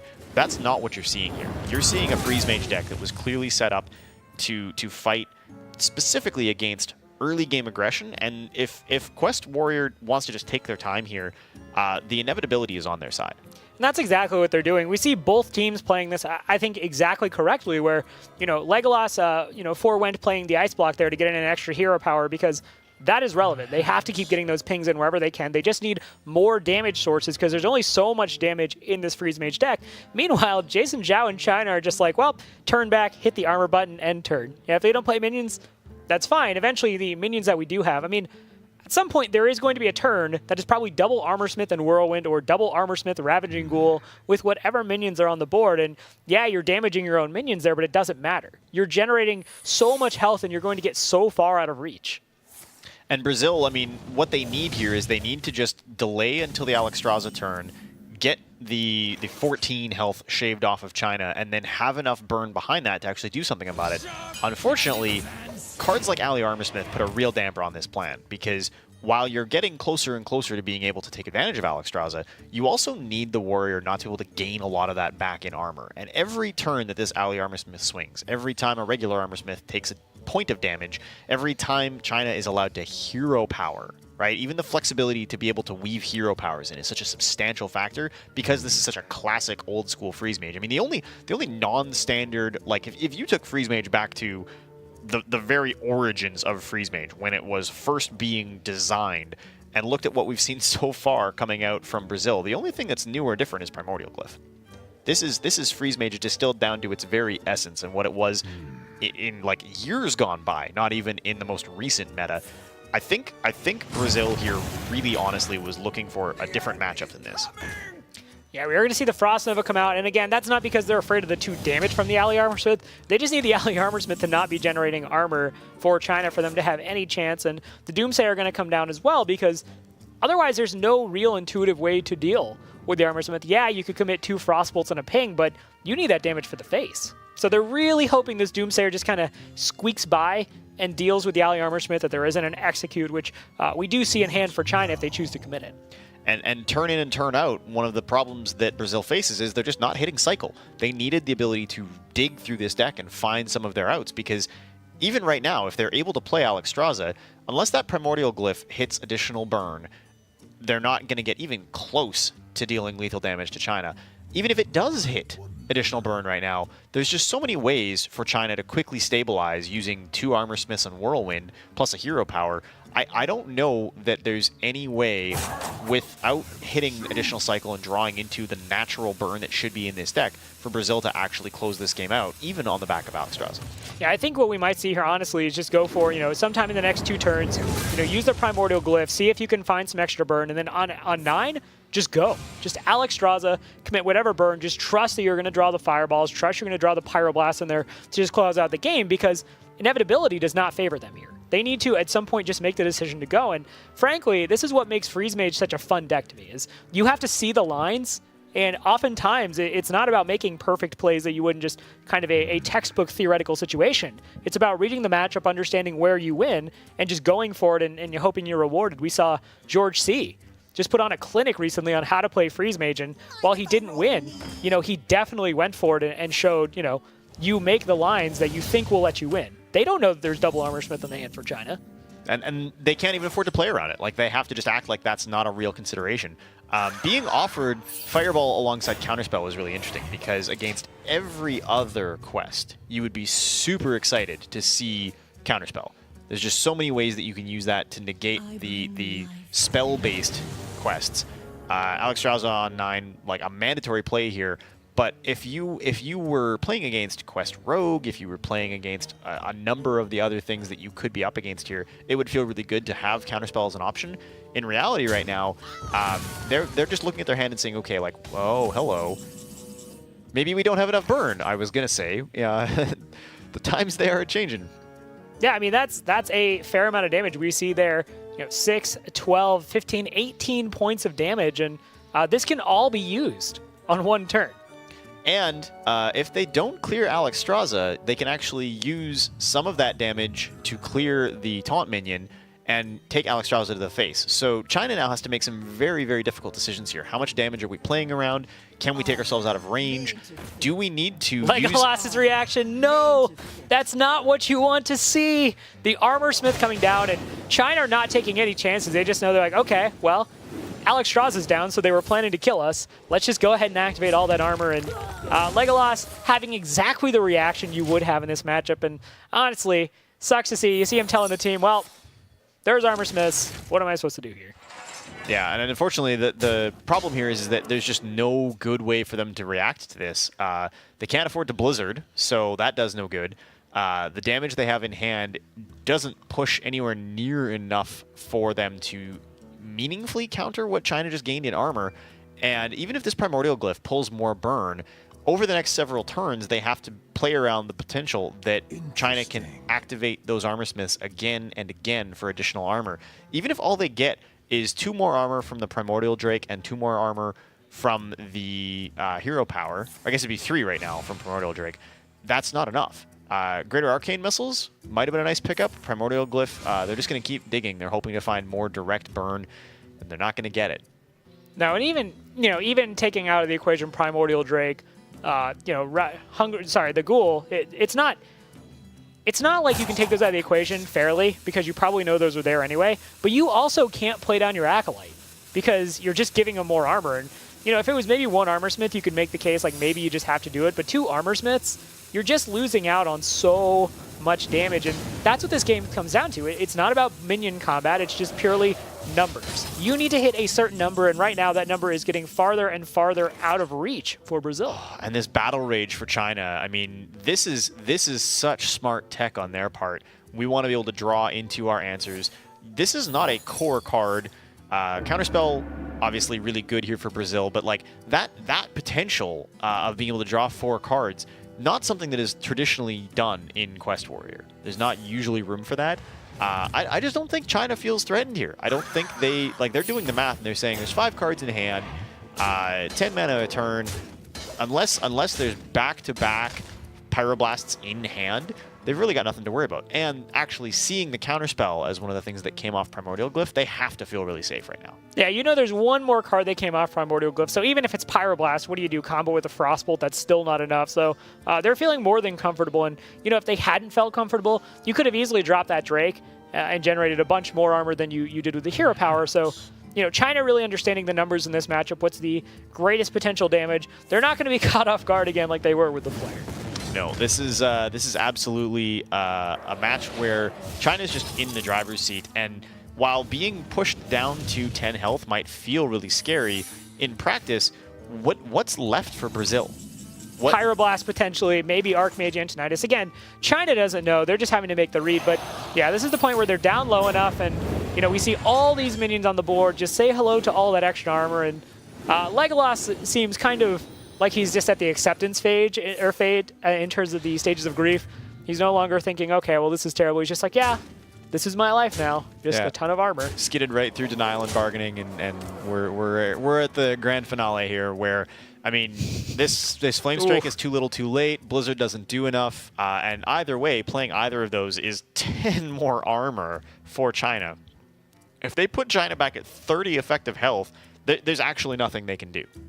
This is just a match where they have no outs left. Yeah, they got the unfavorable matchup there, and we were talking about again how if there is no Armorsmith, this matchup is actually fairly close, depending on whether you're running Devil, Pyroblast, or Archmage Antonidas, and really with both being extremely valid builds, it's close, it's doable. With the Armorsmith though, it's not really doable, and Legolas gives the well played, and gonna go ahead and toss out the concede, and that is going to do it for China. China is going to take the series 3-1. You know what? No Omega Zero, no problem. Yeah, after all of that, I mean, Brazil obviously played some really great games, but it's clear now that both teams made some really, really clever tech choices. The Flare from Brazil was so good, but their Freeze Mage, I think, just a little bit too classic and a little bit too heavy on the idea that we're going to win on the board. We want to have this matchup where if somebody's trying to play Pirates, if they're trying to play an aggressive deck, we have all the tools. The Doomsayers, the Ice Barriers. There's no aggressive deck that can possibly close out against us. And then they hit a deck that is absolutely tailor-made to survive any type of Freeze Mage. They didn't have the tempo value from like a Medivh's Valet. They just had to survive. And as soon as there was any armor in play, that was the game. Yeah, and it's worth pointing out there are points of intersection where that matchup can go differently, but as you described it, it went exactly the way it was probably always going to go there. And coming into this, for Brazil, they beat Indonesia in week 1, and certainly getting that win is important, but the difference in terms of overall ability between, say, Indonesia's team versus China, like, let's be real, China is one of the best teams in this whole tournament, and they were down 0-1, but they lost to Sweden, which is another one of the best teams in this tournament. So this is still for Brazil. They have won. They're now 1-1 in Group A, and China's 1-1 in Group A. So still a lot of daylight for both of these teams. Yeah, I don't think this puts either of them out. But so all said and done here, China going to take the series 3-1. Leo Main with that one really, really great win on Hunter on the back of a very clever Flare. But China on the whole just kind of dominant throughout the series, showed a lot of control. Won with Shaman, which I think we were actually really excited to see, and doesn't let us see what the ace match tech might have looked like, but a good series nonetheless from both of these teams.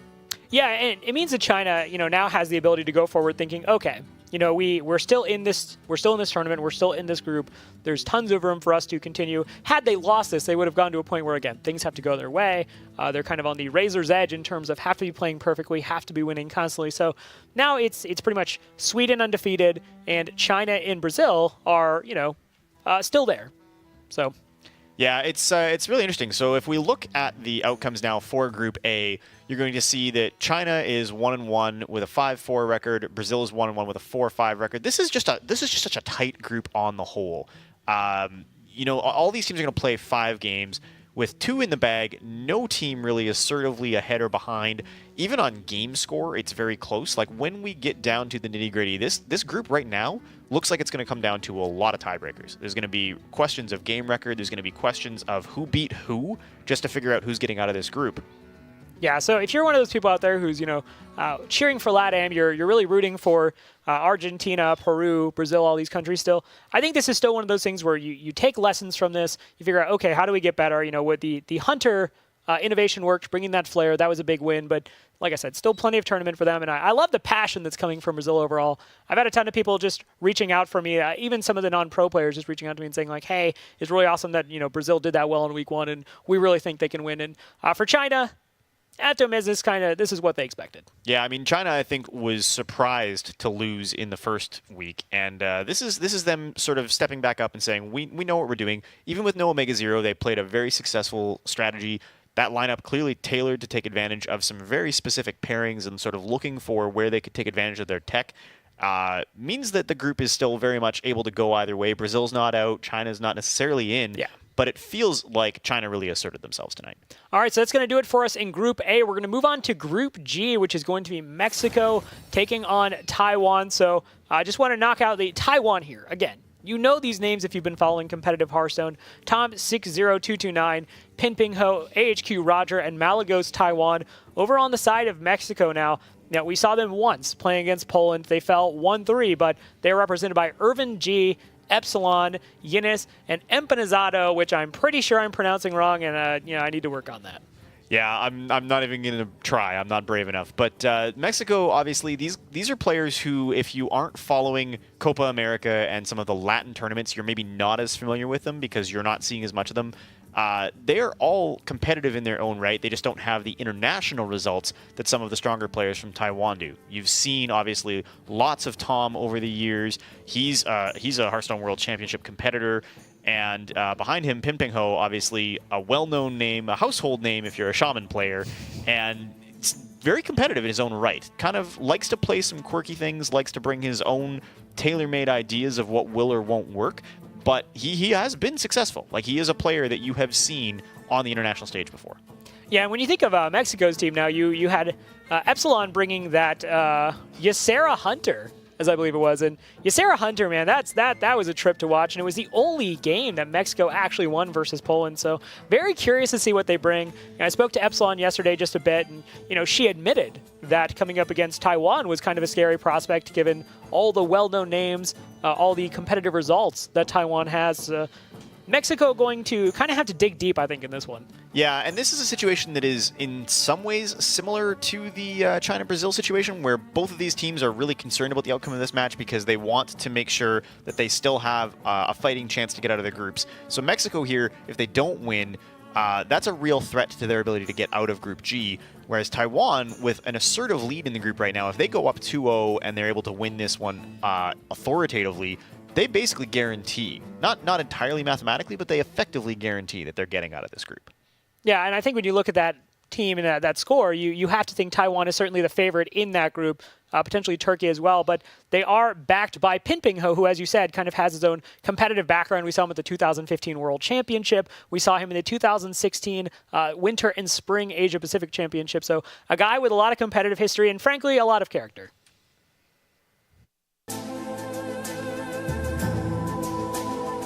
My name is Ping Ping Ho. Taiwan will win the Hearthstone Global Games. And that's Pin Ping Ho taking the series. Our teams are feeling pretty confident. I think we got one of the strongest teams. Certainly think we are favored. I think our lineup, our players, on average better.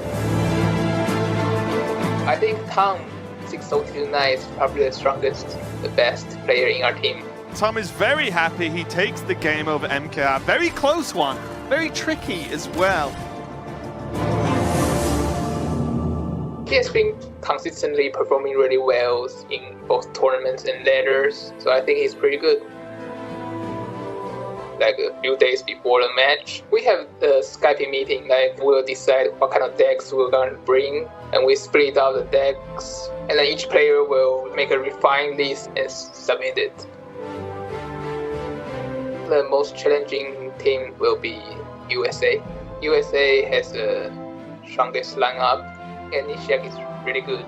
And he's really good. I have to prepare. It's my destiny to be here. And we're not even competing tonight, and we still managed to find a way to crawl into somebody else's video, so USA. But Pin Ping Ho, as someone we said, he's storied as a competitor, he's storied as someone who has marked himself the shaman, but he's also just a guy who, a ton of fun to be around. He's laughing all the time, he's having fun. He's not afraid to, do a little bit of role playing here and there as Thrall. So we saw him hoisting up the hammer, and the elements did obey him. Yeah, he looks very natural with that Doomhammer thrust up towards the sky. So we're going to take a quick look here at the matchups for this particular pairing. And this is going to be very interesting. No surprise to see Pin Ping Ho on Shaman. And Tom, as I think the ace for Taiwan, makes a lot of sense. He's certainly the player on that team with the most experience, probably the strongest player on that team. Thoughts on Mexico's lineup? Yeah, looking at Mexico's lineup, Yinis now piloting that Hunter. I'm very curious to see what they're going to choose to do. If that Hunter was kind of a one-off thing, and if they go back to more kind of the mid-range style of decks. Now, when they competed in Week 2, they brought a lot of really interesting decks in terms of aggressive decks, right? We even saw Discard Zoo, and if you know anything about the current meta, Warlock is certainly nowhere near where it used to be. Prior to set rotation, Zoo was kind of in this weird spot where, yeah, it could deal with, say, Druid, that was really a matchup where it has always shined and it was still shining, but at least you had Reno Lock, which was obviously extremely popular. Nothing for Zoo has really just panned out yet. Zoo is pretty much the only archetype that seems like there's hope, but no one's really put anything together that feels especially dominant. Some of the classes it's always kind of feasted on. Paladin now has its own early game suite in the form of Murlocs. It just doesn't seem very good. So I'm curious to see if they change up their approach and go more towards the middle in terms of bringing the more, at this point in the meta, standard meta decks, because I think that is something that will probably serve them a little bit better, but it remains to be seen. Yeah, unfortunately, Warlock's just one of those classes where the quest doesn't give the player quite the level of inevitability they would like, and it is very difficult to execute on because you actually have to discard the cards to get that advantage. You can't just have it execute by using the discard cards themselves. And to no one's surprise, Pimping Ho, I don't even know why they put that second class up there. He was always going to play Shaman. I got to be honest, I love to see it, but at the same time, I kind of wonder if it's a little bit of an Achilles heel with him on the team, because do you just always assume he's going to play Shaman? It seems like your team, the opposing team, always knows what they need to be playing to beat Shaman. Very curious to see if that goes on for the duration of the tournament. Yinna's, in the meantime, going to be bringing Warrior, and we discussed it a little bit, but worth beating on again. The Warrior archetypes at this point are basically Pirate and Taunt Warrior, and they're both definitely high up in overall power level. Yeah, I mean, we're definitely seeing some evolution. Tempo Warrior is starting to come back in a fairly significant fashion, but as a general rule, I think this is likely to be Quest Warrior because it's just the strongest power level out of the Warrior decks right now on the whole. And it does offer sort of the best suite of answers to something board-driven like Shaman. If they're running Alley Armorsmiths and Brawls and all the things you would expect to see, that is a deck that fundamentally takes advantage of what Shaman really needs as a win condition, which is just a wide board. Yeah, we see the players getting ready for their matches here. They're both sitting alone, but they have their comrades in arms on voice comm, so they will not actually really be playing alone. Getting to know Yinnis just a little bit better. We see he had 13 Hearthstone Championship Tour points in 2016. Really not a ton, but he was certainly out there going for it. He is someone who is occasionally out there streaming and playing in Copa America Open qualifiers, but he doesn't really have any big results to necessarily look at, and that's kind of a recurring theme, it seems like, with this Mexico team. They're more kind of getting their feet wet in terms of the competitive circuit, but they don't have the results that other teams have. I mean, 13 is certainly no number to sneeze at because it does mean that he did more than just get ladder placements, likely. But on the other side, Pin Ping Ho, you have seen him, you know him. He's competed at the Asia-Pacific HCT Championships multiple times and was in the World Championship back in 2015. He's definitely well known for his Shaman love, also his non-Shaman wardrobe. Yeah, shirts and plaid shirts and khaki pants. At that point, you can basically be a Blizzard designer because that's like basically the Hearthstone design team uniform is just plaid shirt and khaki pants. Now, Broad wears jeans, but that's not always the case with everybody. Yeah, it'd actually be interesting to see Pin Ping Ho and Ben Broad both post photos of their plaid collection and see who is the plaidest of them all. Gotta guess Broad. Broad actually posted a picture of his closet back in the day. It's just nonstop. It's just plaid for miles. But I think 100 plaid shirts from Pin Ping Ho, it could be touch and go. I mean, we certainly need to get them both to rise to this occasion and this challenge. But as we said, Pin Ping Ho on the Shaman. We saw in week 1, he did bring that Elemental Shaman. So curious to see if he's chosen to make any iterations. And when it comes to somebody who's going to make iterations to Shaman in between 2-week gaps, I would definitely think Pin Ping Ho is the guy I'm going to look to. He's playing enough of the class to where he's going to be constantly updating things as he runs into matchups that he feels changes are needed. And I mean, we've already seen Shaman Tech. China's Shaman deck was very, very different. They did have some very cool things going for them. Not the traditional Shaman package that you would have expected. You didn't see them go, or at least in what we saw of the deck, you didn't see them go very deep on the Jade mechanic. You also didn't see them go very deep on the Elemental mechanic. Yeah, it's hard right now to go too deep on the Jade mechanic. The loss of Brand Bronzebeard certainly felt by every class that was kind of styling themselves as a Jade deck. Getting rid of Brand just removes a giant power source for them. So not too surprised at all. We're kind of seeing from the Jade package is very much just the bare bones, the Jade Claws, the Jade Lightning, Aya Blackpaw, and then that's pretty much it. In terms of the Elemental package, though, you would expect to see Servant of Kalamos. You're expecting to see Tar Creeper, kind of the early drops that allow you to escalate into Kalamos, Primal Lord, Blaze Caller, all those big, powerful cards. And this is going to be very interesting because the Servant of Kalamos definitely telegraphs lots of elementals, so this is definitely an elemental-heavy deck. You don't run that if you're not planning on having lots of activators available to you And it does hopefully allow you to dig for an additional Blaze Caller, additional Calamos. Like this is a way for Shaman to just have an enormous power spike in the mid game, which is actually a really important time frame in this matchup because Quest Warrior, I mean, they can obviously get a pretty good early activation. They can have top minions to play in the early game, but this is a matchup where if Shaman gets the resources they need to curve out, it can actually be very difficult for Warrior to stabilize because you're taking a lot of time to set up, right? The early taunt minions are not very powerful.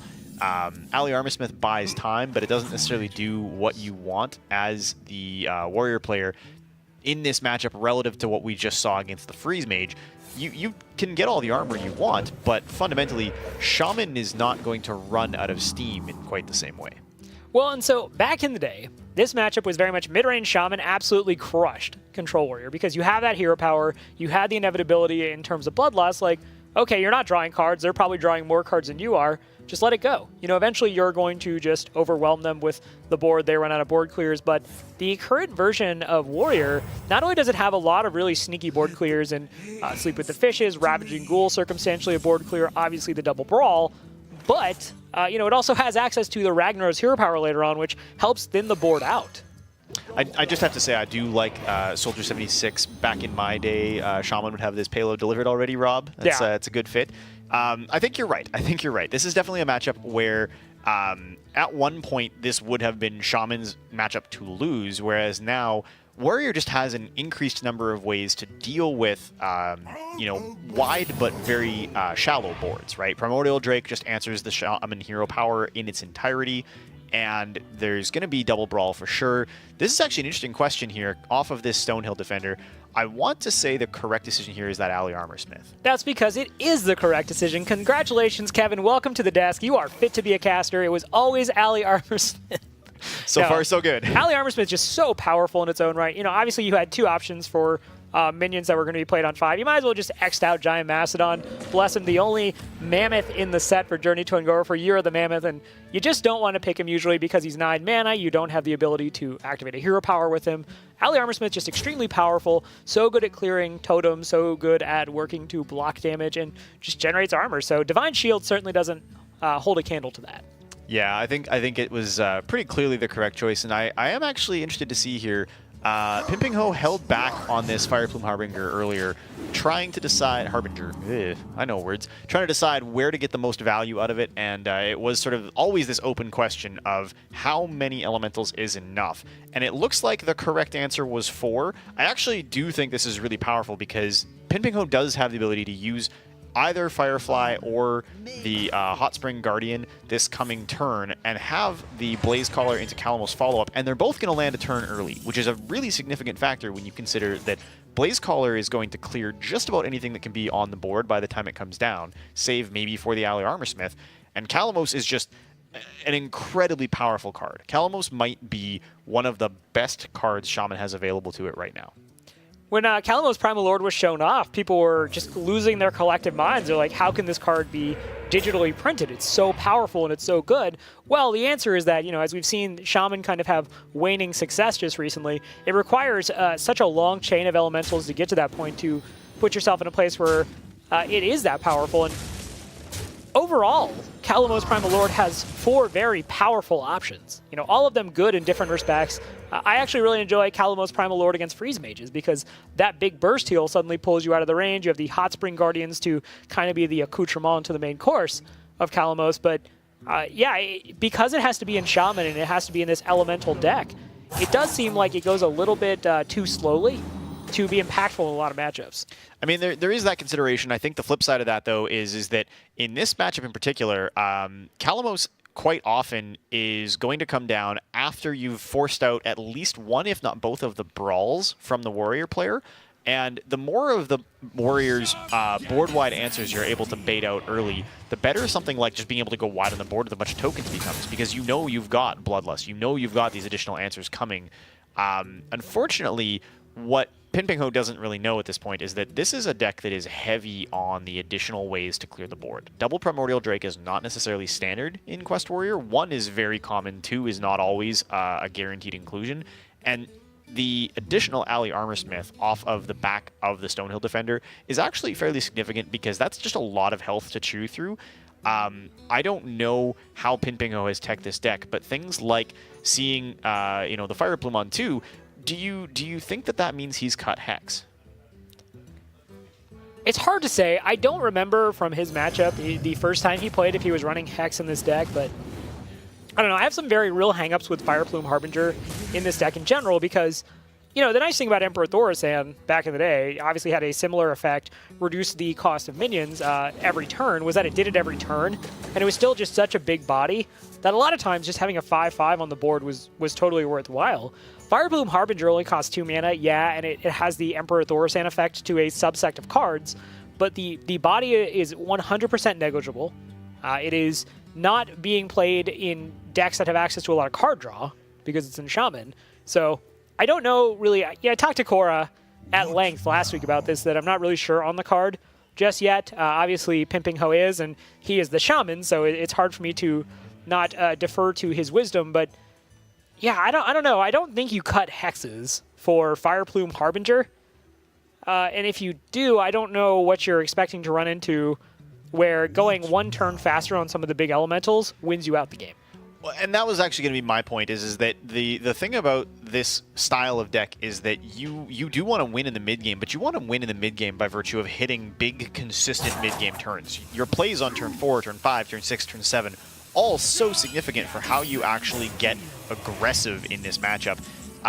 Discounting late-game minions into mid-game minions feels really good in premise, but in practice, now here we are on turn 7, you have a turn 7 Calamos available to you, and it's not going to do anything. It's not going to have the desired effect. So you now have to look at your board state and say, okay, I can continue to discount these cards, but at what point does that discount actually get used? You're going to try and bait out Brawl or Primordial Drake into Sleep with the Fishes. You're going to try to waste a bunch of removal and then be able to hit a whole bunch of big, scary minions all at the same time. If he plays the second Harbinger here, he can actually play Fire Elemental and Blaze Caller in the same turn. In theory, that's really scary, but in practice, is it enough?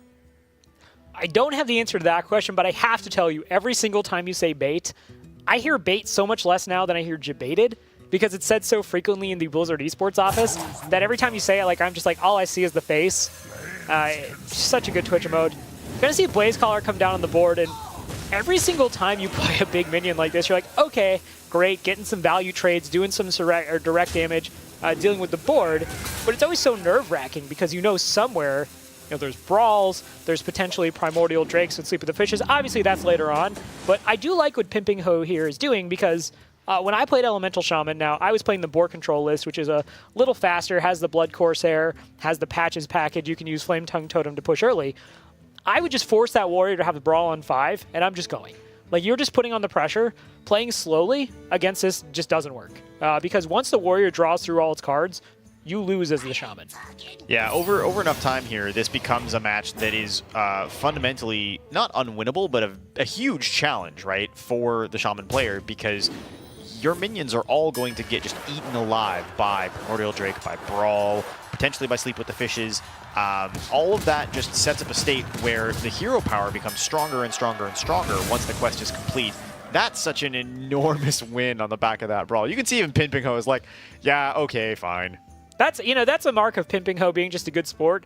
When that happens to me on ladder, I just stand up. I just stand up from my desk. I walk over to the next room. I just take a minute to collect myself, and I'm just like, what did I do to deserve this? I pay my taxes on time. I do nice things. I open doors for people, and then, you lose that Brawl like that, and it's just, well, this is my life now. Yeah, I feel like you maybe are just not holding enough doors open at that point, because I don't know. I don't know what card-based karma I need to be working on, but that hurts, especially, it's Alley Armorsmith that survived. It's not even, something small. Alley Armorsmith is frankly just a nuisance.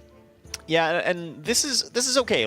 The position that Pinpingho is in, where he can just continually refill the board turn on turn here, feels really good because this is not a great board for Primordial Drake. It's not gonna feel really good to have to play the second Brawl right here. If you're in the position of Team Mexico, I think you're looking at this and saying, we want to take advantage of the Fiery War Axe. We can't even really get Battle Rage value because we haven't taken any damage prior to getting armor value on the hero. It's gonna just feel slow and grindy, but slow and grindy is what this deck excels at.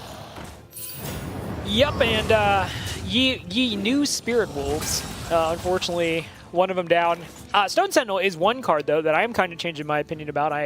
I'm starting to like it more these days because I think as players continue to try to find out what is the best way to play Shaman right now, because I don't think it's discovered just yet, the ability to put multiple minions on board does at least play into a Bloodlust win condition. So I definitely think there's a lot of interesting opportunity for that piece, but yeah, we see the Primordial Drake come down, and that is just pretty much goodbye board. Yeah, it's left Pimping Ho in a really difficult position here because, yes, he can clear the Ally Armor Smith. The Warrior player is going to be at 47 effective health, and that's a lot even on the back of a board that you can use Bloodlust on. And right now, Pimping Ho probably is thinking here, okay, I need to put some things on this board and get control of it back. Servant of Kalamos feels like it's a good organic play here because you want to find a second Kalamos or another Blaze Caller or something that's significant. Maelstrom Portal and Flame Tongue will clear the board here, which is nice, but I'm not sure that this is enough in this position. Okay, and the discounted Fire Elemental is nice, but again, like, he's not getting the value he wants out of these cards. And behind this, we also know that Primordial Drake II is waiting to just have a field day with this board. But that's the important thing to note. Obviously, we know that as casters. For Pimping Ho, he's like, okay, well, we saw one brawl, you know, turn 9. How far into the deck truly is he? Let's just try to build another board. Let's make him have it. And, you know, I really respect this approach. This is all you can do as a Shaman player is, you know, put yourself in a position to where this board isn't truly massacred by Sleep with the Fishes. You know, Primordial Drake Sleep with the Fishes is not a combo that's currently available, so, you know, I like just building this board. Just go, make him have it. If he has it, well, start over again, but at least at this point, from what you know, an Ally Armorsmith cannot win the brawl. Right, and I guess it becomes a question of how many times can you refill. Right now, with Servant of Kalamos and Kalamos himself in hand, he's got one more really good board refill available to him. If this baits out the second Primordial Drake or the second Brawl, that's a really, really good opportunity for Pimping Ho to say, okay, you've exhausted your options here. There's just no way that you can keep doing this. And the other thing that Pimping Ho has to start and think about is the Warrior is getting pretty close to completing the quest, and that's the point at which this match swings and gets really ugly. I do want to point out that the way Pimping Ho built up this board now, the Drake did come out. Yes, a lot of board is cleared, but he can deal easily with the Primordial Drake. So, again, when it comes to all things Shaman, I just bow my head and I'm saying, Pimping Ho, teach me your ways. And we see that this is still a board where, you know, things aren't as bad as they could have been. Getting through a 4-8 turns out is very difficult, as Primordial Drake has illustrated with its ascension to being, frankly, one of the top cards in the set. So, you asked earlier if Hex was cut. We now know it was not. In our infinite wisdom as casters, it wasn't. Good for Hex. Yeah, and still has a job. This is good, honestly, for Pimping Ho, because now it really is just there's one more brawl. There may be a way for like a Ravaging Ghoul to activate Sleep with the Fishes, but he's in a position where he's actually got a board that has to be answered, and there's very few answers left. Yeah, Pimping Ho just doing everything he can here to continue to push, and like I said, you don't want to be in that situation where you're not pushing as a Shaman. That's just, you know, frankly, how you lose the game. We're going to see the shield block come out from Mexico, just digging. You have a bunch of options. You have that Fiery War Axe. You have the Brawl if you're truly feeling scared, but there's no universe right now where Mexico is feeling scared. 46 health. Yeah, and like 46 is such a huge number. Like, you look at the board and you say, okay, yes, there's lots of power on board. That's 16 damage, plus the possibility of Bloodlust, or technically, truly technically, even double Bloodlust. And all of that is still not enough damage just on the back of this lone taunt being in play alone. Yeah, I think so long as you deal with that Flame Tongue Totem, you could go so far as to equip the axe, deal with the Flame Tongue Totem, maybe even execute that Fire Elemental, and that board is looking so much tamer. Off the Discover from the Stonehill Defender, Tar Lord is just so big. You know, we were talking about numbers that are big. 46 is big. 11 is also big. Very big. And I like this execute play. I wondered if Mexico would consider the Ravaging Ghoul just to get the Flame Tongue Totem out of play, but this is the other way to do it, right? Is use the Execute and the Fiery War Axe. They've been holding that Fiery War Axe for a long time, so it's good to see it come down. Pin Ping Ho, I don't know what you do here as Pin Ping Ho. I don't think till he's seen that second brawl, he's going to feel comfortable unloading here, but at some point, you're all in one way or the other. Like, now that the quest is complete, now that the Ragnaros hero power is in effect, you've got to start and worry about how am I going to actually do this? Invocation of Fire, probably the least used, I bet you, of the Calamos. It depends who's playing it. I use that a lot, Kevin. I'm gonna level with you. When it comes to doing 6 damage to people's faces, I'm like, where do I sign? Is this free? Oh, I have to pay mana for it? Fine. Yeah, I mean, it's good. Don't get me wrong, yeah. But this is definitely a position now where Pin Ping Ho has, I would say, basically gone all in. And I mean, does Mexico choose the brawl? They choose the brawl. Yeah. So this is basically an outcome of anything other than Calamos is great, and an outcome of a 1/2 Flame Elemental is probably ideal. Not the Flame Elemental, man. He's so little. He's not doing anything. You have 38 health. Just leave him be. That poor Flame Elemental, cut down in his prime. Didn't even grow up to be a Fire Elemental. Yeah, I mean, he was probably needed to go back to school. He needed a little more education to get to Fire Elemental levels. Hex is not the card that Pin Ping Ho wanted here. To be fair, I don't know what the card is in this situation. Maybe you bring back your Calamos and make all the 1/1s. Maybe that's the situation you want, but unfortunately, that Calamos is dead, and unless we see a second Servant of Calamos, there's no chance to find another, but he needs to continue just building up this board, and right now he's just pretty much operating on, well, play what's in my hand, hero power, and you know, you have a hero power that makes a minion, and Yinis has a hero power that frankly probably just kills a minion each turn, if not does 8 damage to your face. And the optimal outcome there, I mean, being able to Hex Tarlord is great, but Pin Ping Ho is just going to look at this and say, what's left? What's left that actually gets me back into this game at a rate that allows me to compete with the Ragnaros hero power? The answer is probably nothing. I was going to say, I think the play might actually just be Escape Concede. It's a special tech for this sort of situation where you're the deck that's pushing pressure on board and you're out of things to play on the board. But, you know, this again just goes back to why I enjoy Pin Ping Ho so much. I've had the opportunity now across some of these championships to hang out with him while casting, and he is exactly as goofy and good-natured as he looks, and absolutely love the guy. He's taking it in spades as he's talking to the rest of his team. Yeah, you can tell this is not a situation where he's going, oh, Quest Warrior, what did I do to deserve this? To your point from earlier, he's just saying, okay, I mean, this was going to be a tough matchup no matter how you slice it. He had not 1, not 2, and not 3, but 4 separate major board wipes available to him in double Brawl and double Primordial Drake. Sometimes them's the breaks. I think they're just laughing on team chat, and Pin Ping Ho says, guys, don't worry, I got it. I got the Control Warrior. You don't have to deal with it anymore. I took it out. It's gone. It can't hurt us anymore. I took care of it for you, yeah. And that's... What a guy. What a guy, Pin Ping Ho. He's just doing this team a solid. Yeah. Meanwhile, on the board here, though, you know, Yinis just has all the time in the world on his side. Going to go ahead and choose to actually play down the Ravaging Ghoul, draw a card, Battle Rage, and could even go with Sleep with the Fishes if he chooses to here. Would definitely be surprised he's got the minions, and they would be injured. Not a good idea. Yeah, at this point, like, it just doesn't matter. Mexico's going to get this one. In some respects, I actually think that this is probably okay for Taiwan. They're in a position where they're saying, okay, look, we lose this one, it's over, it's done. But we don't have to deal with Quest Warrior, and Quest Warrior is a really bad matchup for a lot of our other decks. Beating Quest Warrior is a tall order, and if you don't have a specific deck that's really well teched against it, it's going to be very difficult, right? We've seen Quest Warrior be very successful across all sorts of different Hearthstone esports lately, so Pin Ping Ho can say, okay, that's fine. We give them their 1 with Quest Warrior. Let's go and let's try something a little bit more exciting. Now, I do want to point out, Pin Ping Ho had the option to go with the Druid.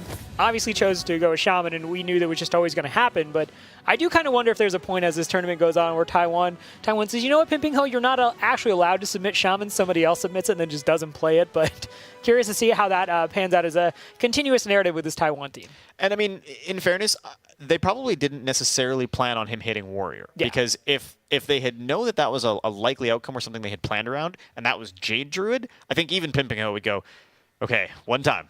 one time I will play not Shaman. But is he really the Shaman anymore? Anyway, we're going to head on over to game number 2. It's going to be Epsilon taking on AHQ Roger. Now, Roger is one of my favorite names, the Western world might not have heard of. This is a guy who plays a ton of Rogue. Unsurprising to see him pick it here.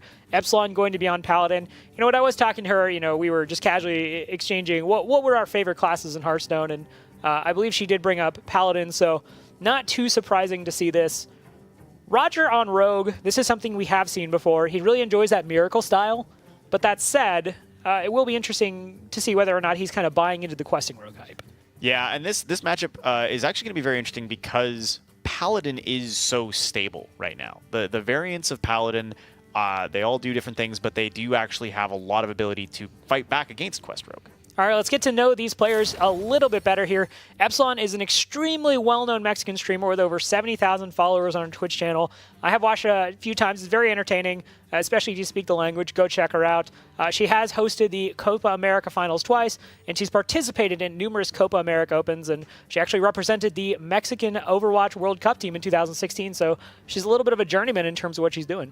Yeah, and Roger for Taiwan, I mean, he's been well known to finish in Hearthstone Majors quite high, frequently on the ESL Legendary Series. He's been part of AHQ now for multiple years, and he had one of the highest point totals, 10th in the region in Asia Pacific last year. Yeah, both Roger and Pimping Ho kind of became well-known through the ESL Legendary Series back in the day. Pimping Ho in Season 1, actually, with what was called the Machine Gun Mage at the time, first utilizing Flamewaker, and then Roger, obviously, in Season 2. So cool to see those guys have continued to make good on kind of that early promise in their careers. Yeah, I'm excited to see what these players have to offer. I know that Epsilon is very fond of Paladin. I think that's going to be really interesting. I'm more interested to see, actually, what the variant of Rogue is here, because we have consistently been seeing Quest Rogue, but I do think, especially if you are picking it intentionally into Paladin, maybe this is one of the tempo variants that runs Vilespine Slayer. Maybe this is a Miracle variant that's just going to try to win the game before a mid-range Paladin can come online. Yeah, and Paladin, when the set first came out, when Journey to Angora was first unleashed, Paladin wasn't immediately an overnight popular success. Paladin kind of grew as a result of the way the meta went, which was more focused on questing Rogue, Pirate Warrior, Quest Warrior. So this is very much a response to the meta. So have to think Epsilon feels pretty good if this is questing Rogue coming in with the Paladin. Now, to your point, a couple different ways you can play that Paladin. You could play with the early game Murloc package into the not-so-gentle Megasaur, as I've started calling it. You can play into the very heavy late-game control build, which has at least Trailblazer, Spike Ridge Steed, kind of all those different late-game options. So very curious to see what we get from Epsilon. Yeah, I mean, my expectation is the mid-range style of Paladin. I think that sort of the build that Savit's popularized that runs like Light Fused Stegodon and stuff is probably the play here. The singleton cards in that deck all do so much work when you're able to sort of set up that mid to late game win condition. But there's so many other things that are sort of unexplored. Like, yes, there is aggro Murloc, but there's also straight up just old school control Paladin. And I mean, I don't think I've seen it done well yet, but I wouldn't rule out the possibility of the Paladin quest eventually becoming playable as well. Well, let's not go that far, but I do want to point out that in Week 1, we did see Mexico running the more control-oriented Paladin, so that's what they're comfortable on thus far. We see Epsilon chilling there. Again, she is a huge streamer, so go check her out, rocking what is my favorite Hearthstone shirt in terms of the Hearthstone shirt meta, the Cupcake shirt. I was rocking that yesterday. I felt more beautiful than I've ever felt in my life, just being a Hearthstone Cupcake guy. I don't know that that's true. I feel like you feel beautiful on a pretty regular basis. But yeah, Epsilon, I'm very excited to see just her playing on this team. It's one of the things that's exciting to us is seeing more and more female streamers and competitors who are really actually very, very talented Hearthstone players. Yeah, and she was telling me yesterday about how the Mexico team is actually preparing for these tournaments. They have a very much team-centric process when it comes to how they're submitting decks. They actually sit down on a group. They rate what are, at the time of submission, the Tier 1, Tier 2 decks, who plays what. From there, the team actually has to agree. I'll pilot this, you pilot that. And, there's a little bit less of an emphasis on who's piloting what because it's worth noting, again, this is a team-based competition, so they're all on comms working together. There is Roger's beautiful face, and it is going to be Quest Rogue, so very interested to see this because, again, Roger, a prolific Rogue player and someone who was very high on Murloc Rogue. Sorry, Murloc Rogue. Miracle Rogue. Yeah, Murloc Rogue, that was a thing for quite a while. The Water Rogue package, very popular. I do actually think, though, that this will be interesting because This looks, Consecration says this isn't the aggro deck, as does Elder Peacekeeper, but Rockpool Hunter says there is a Murloc package. This is a matchup that can go either way for a variety of reasons, including, like we said earlier, the fact that Elder Peacekeeper and Equality do actually work on minions after the Rogue quest has come online. And Roger in a tough spot here with patches in his opening mulligan. Yeah, that's definitely not something you want to see. Now, there are versions of Rogue where having patches in the opening is certainly not bad. You know, you get a lot from Cold Blood, respectively, as a card, but this is not a deck that's running Cold Blood. Now, talking a little bit about the Murloc package in Paladin, you know, you tend to see like the very early goings of it, yeah, and then leading into something like Sunkeeper Tarim. And Sunkeeper Tarim is a legendary that takes so much advantage of the fact that Murlocs go wide. Murlocs just get on the board. There's a lot of them. Some of them are very small if you don't hit the crucial buffs. You know, War Leader as an example, Oracle. You're not necessarily seeing these big things that buff the minions, so Sunkeeper Tarim can come down and turn a small board into a relatively intimidating board, while at the same time causing other minions to become less intimidating themselves on your opponent's board. It is also technically a really good answer to Quest Rogue. If the quest has gone off, he can convert all of those minions into 3/3s and enable really efficient trades for the Paladin player. In Paladin, also one of the decks that does still traditionally run some amount of healing, right? It might be little amounts off of True Silver Champions. Sometimes you see a one of Forbidden Healing as tech. Not uncommon to see a single Lay on Hands, as well as obviously Ragnaros Lightlord. So there's lots of things in this deck that can allow the Paladin player to stabilize if they're able to clear the board, and Rogue, one way or another, will eventually run out of steam. Yeah, those are all important notes. Now, the Hydrologist came down. We see the Getaway Kodo. Hydrologist has quietly been one of those cards that just kind of has slipped in with this set and been an extremely powerful inclusion for all of these different Paladin decks. Again, generally speaking, you're not looking to actually run many of the Paladin secrets. By virtue of being 1 mana, they're all kind of a little bit like bite-sized secrets compared to the Mage and the Hunter packages. But when you're playing a card that is a 2/2 for 2, it's a Murloc, it fits in, it has synergies, and it also just gives you a secret, well, suddenly Getaway Kodo, Noble Sacrifice, Repentance, all those secrets that seem kind of small on their own are suddenly very much worth having. Right, so the thing about Paladin secrets in my mind has always been that when you could play Secret Paladin and you could just dump them all with Mysterious Challenger, that was great, right?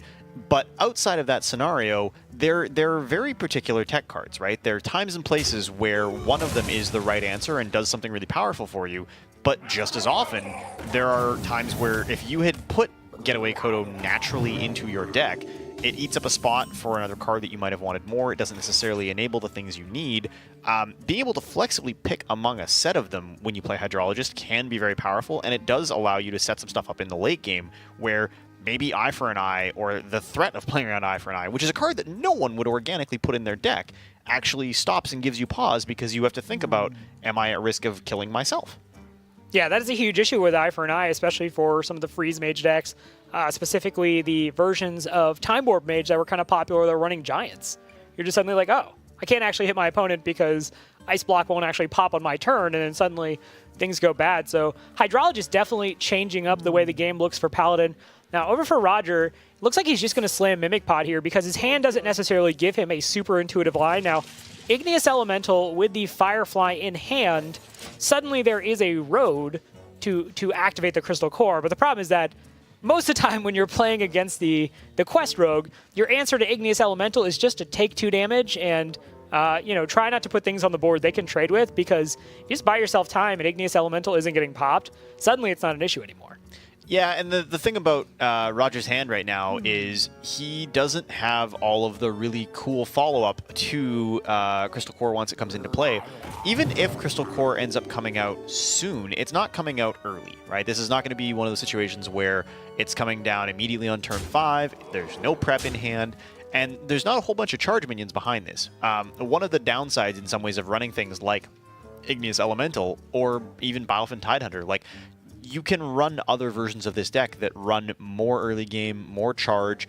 This is a reliable, consistent version where you're pretty confident that you're going to complete the quest at a fixed upper boundary in terms of times. Like, you're not going to wait forever to complete it. It's going to get done. The flip side of that being you're never going to just slam it down early. So Epsilon chose there, instead of to make the 1/1 Silverhand Murloc, to go ahead and play Getaway Kodo. And I don't mind it because I don't think in that position it's an obvious telegraph as to what it is. So just playing it down, you don't have anything in hand that's buffing Murlocs. You don't have a War Leader. You don't have a Seer. So it's not necessarily something where you're looking to get maximum value from that 1/1 Murloc. So don't dislike the secret there. And Roger plays down the Flame Elemental and is just looking to stick the Igneous Elemental. There are things on board now that he can begin looking to trade with to pop that Igneous Elemental. Yeah, the Igneous Elemental is going to die one way or the other here, which means that there's going to be lots of Flame Elementals, lots of ways for Roger to finish the quest. But again, it's not going to be early. Even if it gets popped this turn, the quest isn't getting completed next turn unless the next card in this deck is Preparation, which means that Epsilon has time to develop a board, push some damage. I wouldn't be at all upset here if she just elected to equip that True Silver Champion and push as much face damage as possible here with it. Yeah, you could do that. I don't mind it here for the reasons kind of you stated here. It's just, look, let's just go. You're pushing pressure. You're the one with the board. The Peacekeeper doesn't really change any dynamic. At this point, if the Igneous Elemental goes into the damaged Murloc there, well, I mean, it kills the Murloc, but nothing really changes. You're not looking to pop the Elemental, and life goes on. You continue pushing. Next turn, she will have access to Sunkeeper Terram, so not really a lot of options, actually, kind of in terms of what she's looking to do. And bear in mind, Peacekeeper and Terram are both cards that are especially valuable to her after Crystal Core comes out. So at this point, I think she's just looking at it and saying, okay, with True Silver Champion equipped, we're 99% confident as Team Mexico that there's not weapon removal in this rogue deck. So we're threatening lots of damage. We're asking openly if Taiwan can complete the quest this turn. Because if that's the situation that we're up against, we're maybe in trouble. But if it's not, over the next 2 turns, we can kill Taiwan or certainly get them very, very close. And that's the situation that you don't want to be in as Taiwan, is just having your health total chipped down aggressively without being able to respond to it. All right, so Stun Tusk Boar comes down, hits face, and at this point, Roger's just pretty much playing things just to, start getting on the board, start lessening some of the threats. 16 is not a particularly glamorous health total to be at, so he is just pretty much playing things down, how to play things down. Yeah, I mean, going wide on the board is not a bad idea, because if there's no consecration on the Paladin's side, then this isn't all getting cleared, and you're always super leery of, can we afford to leave this many minions up against a rogue? If next turn they can play something like a Shadow Step that allows us to complete that quest, if they have Shadow Step and Prep in hand right now, then the quest goes off, charge minions come down, there could just be a one-turn kill possibility available to this rogue player. But the flip side of that is, obviously, from the position we're in, there's 9 damage on this board. That puts Taiwan at 7 health. And there's a few ways here that the outcome of this might end up being that Taiwan, even if they do execute the quest next turn, still dies the following turn. I don't mind the way Roger approached that turn, because now looking at it on the board, there's nothing really that screams like, oh, hit me with a True Silver, you're not actually accomplishing much. And if the Consecration did come down, then the Igneous Elemental is popped. Suddenly you had the Flame Elementals. You're at least completing the quest. So I don't mind the way Roger kind of went wide on the board there. And we are even going to see, it looks like the True Silver Champion just put into that Firefly. Epsilon just basically just hedging the board. And we actually see Roger celebrating there, I'm imagining because of the Vanish. Yeah, I mean, Vanish off the top here, this is one of the best possible outcomes for Taiwan, because they get to just sort of hard reset the game state. They're immediately going to be able to complete the quest next turn. They have charge minions in hand now and can even bounce the charge minions with the Ferryman. And Paladin doesn't get to have the board presence that is currently allowing them to dominate this game state. If all that the Paladin players can do is, throw out a couple of Murlocs the following turn when there are 5/5 minions on the board, that doesn't really matter. That doesn't slow down the rogue at all. This is what, as a rogue player, this is exactly what you want. You want to be able to put all sorts of stuff on the board and have them all convert into 5/5s. The Vanish becomes a solution to a number of problems if anything that does threaten them comes down, because there's not going to be the same aggression out of the Paladin. They're not going to be able to close out the game by putting down charge minions or damage spells, or even going face with weapons just isn't going to do the job here. All right, so wide board here for Taiwan. Now, Spike Ridge Steed. Spike Ridge Steed is a very powerful spell. It was one that, wasn't necessarily thought super highly of with the release of Journey to Angora. I feel like that's actually kind of the theme of a lot of the Paladin cards, like Rockpool Hunter, Spike Ridge Steed, Hydrologist. These were all cards that people kind of looked at and thought, like, okay, well, maybe that's not necessarily that powerful. Obviously, Rockpool Hunter being a neutral, but, they've all found a home in this style of deck, which has become extremely powerful. And if you're not expecting the Vanish, Spike Ridge Steed feels like a really good card. Yeah, I like the Curator play here. I like trying to find some more answers, refill the hand a little bit. Stampeding Kodo is an interesting tech choice. Primordial Drake makes a lot of sense because it's a great combo with what we presume will be an equality. Preparation, though, for Taiwan here is so scary. They've only got the 2 charge minions and fundamentally just the 1 bounce effect. They can't use Vanish this turn, but they can just do so much with all of the tools they have in hand now to start and just threaten Mexico with the inevitability of, you can't clear our board as fast as we can kill you. I mean, it's worth noting now, they can't use both. They can't use Prep, Crystal Core, and Vanish. They're 1 mana short of being able to do all that. It is looking like, though, they are going to activate that preparation and just go from there. But to your point, even if they use just 1 spell, there's enough mana flexibility with the rest of the minions to just begin doing things. First step, though, is bringing that Crystal Core online. And I really like this. I think, the attack with the deckhand, the Ferryman to bounce it, Patches. Unfortunate that they have to play Patches, because that's one of the major swings in terms of just overall power for the Crystal Core Rogue, right? Is that just pops out of the deck and is a 5/5 for free. But even still here, I mean, this is a cleared board and 20 power with likely more behind it. They can attack face, Vanish, and use the charge minions to win the game here in the situation they're in. That's a 1-turn kill. And Epsilon, unfortunately, doesn't really have any great answers here. Primordial Drake would deal with 2 of these things, and it's probably just the best option going forward. And then you basically are just hoping that the rest of Taiwan's hand is pretty dry. Although, again, because Questing Rogue is so focused on the win condition, you know that it's probably minions or things that draw into minions or Vanish, essentially. So it's hard to imagine a world, having seen 1 preparation, where you're just hoping, okay, it's double prep and then nothing. It's just a blank card that has no text on it. Yeah, and I mean, this is unfortunately, though, one of the things about Questing Rogue that's very challenging is that once you've exhausted your hand, it's not like they're going to suddenly top deck a sprint and be able to refill here. Like, Vanish is the only play that they have available to them here.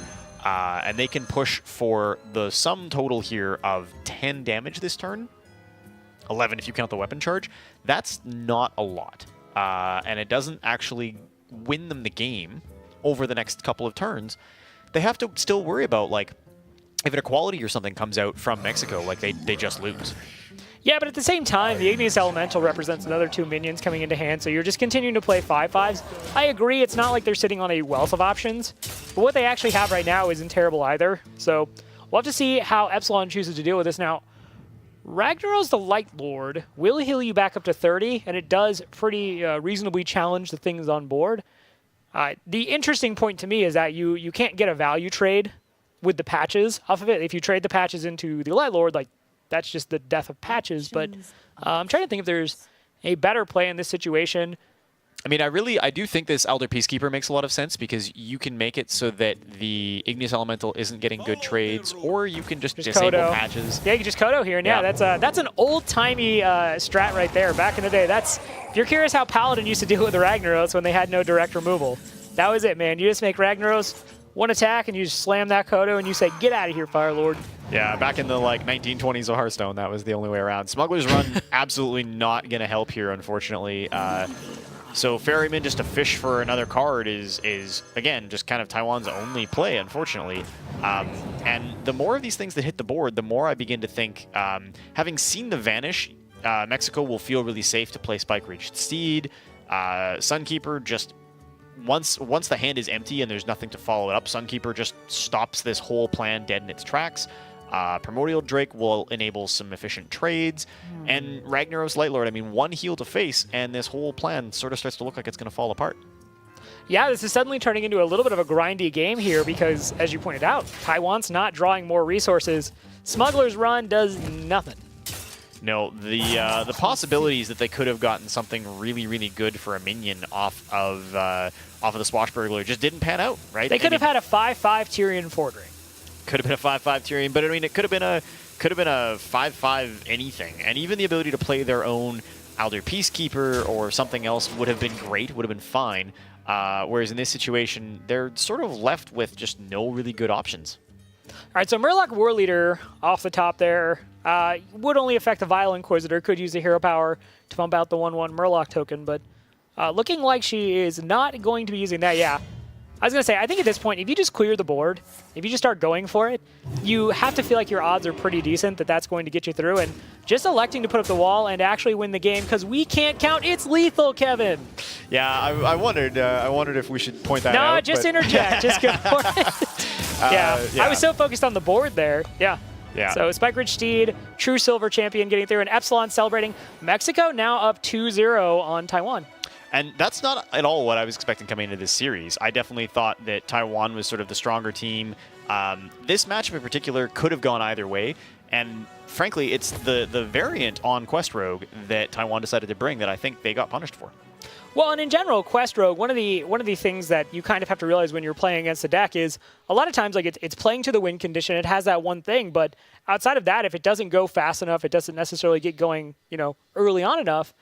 I mean, it just loses. Especially, like I said, Paladin kind of rose to popularity in a meta that was just, the ladder was infested with questing rogues. Yeah, there's so many taunts and just all of the answers that actually work on the 5/5 post-Crystal Core bodies exist in Paladin, so. Yeah, congratulations to Mexico, again, up 2-0. We're going to get into the next match, though, and this is it. If Mexico wins this, they win the series, and they will take it pretty decisively. Yeah, I would be very excited to see them clean sweep, although I do think that Taiwan obviously has some stuff up their sleeve here, and Rogue into Mage is one of those matchups where, if the Mage has the right toolkit, there's lots of ways that they can punish Quest Rogue. If this is Miracle Rogue, that doesn't do phenomenally well unless it's like the old school style of freeze that we saw coming out from Brazil. I don't think that's what we're likely to see here. So this can go either way, right? If Rogue just explodes in the early game, they win. If this is like a more tempo-oriented freeze mage, the style that we were expecting with, Medivh's Valet, could go either way. Yeah, we see here for Empanizado. Empanizado has experience playing in smaller tournaments, but the Hearthstone Global Games is really his first foray into a marquee Hearthstone tournament. Does have previous experience, however, playing chess, and loves to hang out at cenotes in Mexico, which are sinkholes that expose groundwater underneath that are often used for swimming. And honestly, that sounds pretty awesome. It does sound pretty awesome. I feel like every time I'm here, we have somebody with former chess experience. I remember betting on Chess Dude in HCT last year. Tom, though, this is Tom60229. Do we need to introduce him at all? He's got multiple Premier Tournament wins in Onog, in the Asus Rogla back in 2015. He's won majors in Malaysia, as well as the Taiwanese World Championship qualifier. And for those of you who haven't been keeping track, because it is something that people maybe forget, the numbers in his name are actually meaningful. They refer to his grade 2 class number, School 6, grade 2, class 29.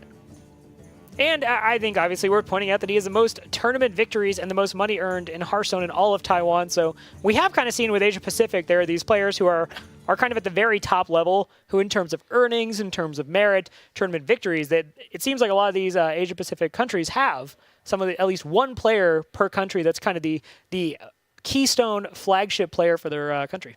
Right, and Taiwan as a country is not a slouch. Tom isn't the best of a country of people who are average at Hearthstone. Taiwan has a number of very talented players. We commented coming into this series that Taiwan is a nation that has a lot of experience, access to a very diverse meta. I'm really, frankly, thinking that Tom is probably among the strongest players in global games. Yeah, and as we go into this, I do want to point out, we don't know the deck list, but Tom, in the first series he played in the Global Games tournament, was piloting that Freeze Mage, so have to expect that that's what he's going to be on again. Tom absolutely loves control decks. Mexico, coming into this, we talked about how they had brought kind of more aggressive decks, and the only thing they'd brought that was a little slower was that control paladin. So it's interesting when we were talking about what changes would they need to make to have success. We are seeing changes. They're actually just going for more of those kind of standard decks right now that we're seeing all over ladder. You know, they went for the Quest Warrior. We saw the Murloc Paladin. We're seeing Rogue now, presumably Quest Rogue. So it's kind of interesting how the shift has gone from them trying to bring their own stuff a week ago to suddenly bringing more standard stuff. Yeah, I mean, I think the evolution that we've seen in the Un'Goro meta up to this point has just sort of allowed everybody to figure out kind of what do they want to bring and how do they target things, which is really the thing that we didn't know 2 weeks ago was how do you target a particular deck in these lineups. Tom, I expect to be playing a more secret package-driven Freeze Mage, and I do think that gives him a lot of options. He's also just a very talented player. Like, the level of decision-making necessary to play Freeze Mage of any variety at a high level is something that we've been talking about since the beginning of Hearthstone, how it's just one of the most difficult decks to pilot correctly, and I trust Tom to do it. Yeah, Tom, obviously, as we said, a very storied control player. Now, one thing I do want to point, it's clear, you know, in his first match, his skills have not gone to rust since last we've seen him, but his hair game, you know, I'm a little worried about it. You know, he used to kind of boast this elaborate, almost Frodan-esque hairstyle, and it just, you know, it seems like he's at home, he's casual, he's comfortable in his jammies, and we're just seeing very casual Tom hair. I just don't know that you're allowed to lecture anybody on hair game, Rob. You know, from the ears down, pretty hairy guy. So I do have. Well, I'm talking about this anyway. Yeah. So Tom, very comfy at home when he's playing with the rest of his friends on voice comms. Yeah, I mean, I think Tom is definitely going to be the player to watch in this series, and I'm excited to see what he's got for us. Yeah, and you know, if it is questing rogue for Empanizada, questing rogue, as we talked about, is preyed upon a lot of times by freeze mages. So, okay, we are actually going to see Miracle Rogue now versus this freeze mage. We see Alex Straza, we see the barrier. Those are kind of key giveaways. This, in general, is an interesting matchup to me because the Miracle Rogue has finite amounts of damage, and they oftentimes just have to go and try to commit to early Van Cleaves, just trying to put things on the board that the freeze mage can't deal with, potentially deal with a Doomsayer with a sap, whatever it takes to get the Van Cleave to survive. Otherwise, the freeze mage is allowed to kind of assert its agenda and overall win. Yeah, I mean, this is one of those situations where it's going to be difficult, I think, for Miracle Rogue unless they get a really good early game advantage, because Freeze now just has so many tools that do so much, and I'm really surprised here to see Vilespine Slayer in this Rogue deck. I've seen at least, I think Casey's version had like one copy, and generally I go to Casey for Rogueless. I have seen more of it cropping up, but I do want to point out, there's the potential for a turn 1 Edwin Van Cleave. You'd be 6/6, you'd be pushing a lot of damage against the Freeze Mage. You effectively understand that the only thing that's going to slow you down is a Frostbolt. Do you go for it? Do you pull the trigger on this? I mean, in Mexico's position, up as far as they are, I think taking that kind of risk is exactly what you do. I think you look at the situation and you say, what are we scared of? We're scared of back-to-back Frostbolts? It's go time. This is an opportunity for us to assert ourselves in this game, in this series, and Tom's hand doesn't have answers to this. I would expect no less from a man wearing stylish glasses like Empanizado. Big fan. We're going to see the Primordial Glyph come out. He's digging for Frostbolt. Mirror images, though, also really quality in terms of just stalling the Edwin Van Cleave. I mean, it's tough, right? Because discounting on Forbidden Flame does nothing, and a 4-mana Meteor is great and will answer this Van Cleave, but not for another 2 turns. And, yeah, and he already has the Fireball if he wants to go that road. Yeah, it doesn't really do what he needs. So the Mirror Image just going to hopefully prevent some of this chip damage, and the other thing, I guess, that it's nice for is that you know that the Rogue has just burned a lot of cards, right? They've spent a lot of resources to get this 6/6 on the board. There's likely not a really good turn 2 follow-up. Yeah, we see the Arcane Giants in hand. Arcane Giants very popular in this deck. You know, obviously you're playing so many different spells. The cost of the Arcane Giant just gets so low to where you're essentially playing them for free. Generally, you're going to play both on the same turn, possibly with another big threat. And then the Vilespine Slayer works great for dealing with Doomsayers. Yeah, I mean, Vilespine Slayer is just such a scary good card. I mean, I remember listening to Dean talk about it when this card got unveiled, and it just seems insane to me that we took a 5-mana spell and Assassinate and made it a combo effect on a 3/4 minion. I mean, that is an Assassinate on a Spider Tank. Let that sink in. If Spider Tank wasn't horrifying enough back in the days of GVG, cost 2 more mana, now it gets Assassinate attached to it. And let's be honest, I mean, Assassinate was not a bad card. It was just often too slow, and there were too many things that had persistent board presence or death rattles or whatever where you couldn't use Assassinate. this is not one of those cards. This is. I mean, Vilespine Slayer does all of that and puts a body on the board. So I mean, now Tom probably forced to fireball the Van Cleef. There's really no other good line of play here. He just can't afford to keep taking 6 damage per turn. But leaving a questing adventure up also doesn't feel really good. I really like this play from Empanazato. Like this is basically understanding like, okay, turn 4 is here. You know, he took the mirror images. It's probable that Tom can actually just fireball this Edwin Van Cleef. But if he does, then he's leaving the questing adventure up, which to your point is not really something you ever want to be doing. You know, he doesn't know what is in Mexico's hand, so I think at the end of the day, you kind of arrive at fireball the Edwin Van Cleef because to your point, you don't want to be taking 6 damage, and the problem becomes if that questing adventure goes off, you have no answer to it. And wow, it looks like Tom's just considering Novice Engineering here and then assume the Valet is going to connect with the questing adventure. Yeah, and I guess, I mean, in a way, this is probably the technically correct play, assuming that your long-term game plan allows you to get out of this, because the questing adventure could have grown to be out of range of the Valet. Edwin Van Cleef is never growing to be out of range of a fireball. So he's making the play that facilitates his longer-term strategy the best at the expense of potentially 6 more face damage and being threatened with just all this additional damage from a rogue. Having said that, this more tempo rogue style with the Vilespine Slayer, with the Arcane Giant, it doesn't have the big swing turn, right? It doesn't have the same ability to just kind of explosively deal a ton of damage in one turn. So fundamentally, I think Tom is making the correct choice here. I think he's saying, let's just bide our time. Being at 18 health is not worse for us than... I think that's kind of the big question there is, do you think that questing adventure is going to get big enough to justify being down to 18 health? And that, I mean, 18 health is honestly not a super scary number, but I guess that's the consideration I make there, is just dealing with the fireball. You know what kind of rogue you're playing against, I think, by what you've seen. So if they go all in and they make that questing adventure very large, odds are they're probably not either going to be able to do it, or they're going to expend so many resources that once you actually do deal with the questing adventure, like, that's probably game. But to your point, I think this is the defining merit of what Tom did, is he had a clear answer for questing adventure and then Edwin Van Cleef. He didn't potentially have it if he dealt with a Van Cleef that turn and the questing adventure got really large. So just goes to show how many different ways you can approach these plays. Yeah, I mean, he basically looked at it and said, I'm willing to take the 2 to 3 additional damage the subsequent turn to prevent the game from snowballing in a way that I can't recover from, especially when you're looking at your own hand and you're seeing 3 cycle cards and a blizzard. Yep. Yeah, that is definitely not something you want to be seeing going into dealing with potential of a really large questing adventure. So in the meantime here, the pressure from Empanazato is kind of dried up. Yeah, I mean, the challenge here, unfortunately, is that you need to hang on to Razor Petal and Preparation as ways to get value off of your Auctioneer. You certainly don't want to waste Vilespine Slayer for a 3-4 body for tempo.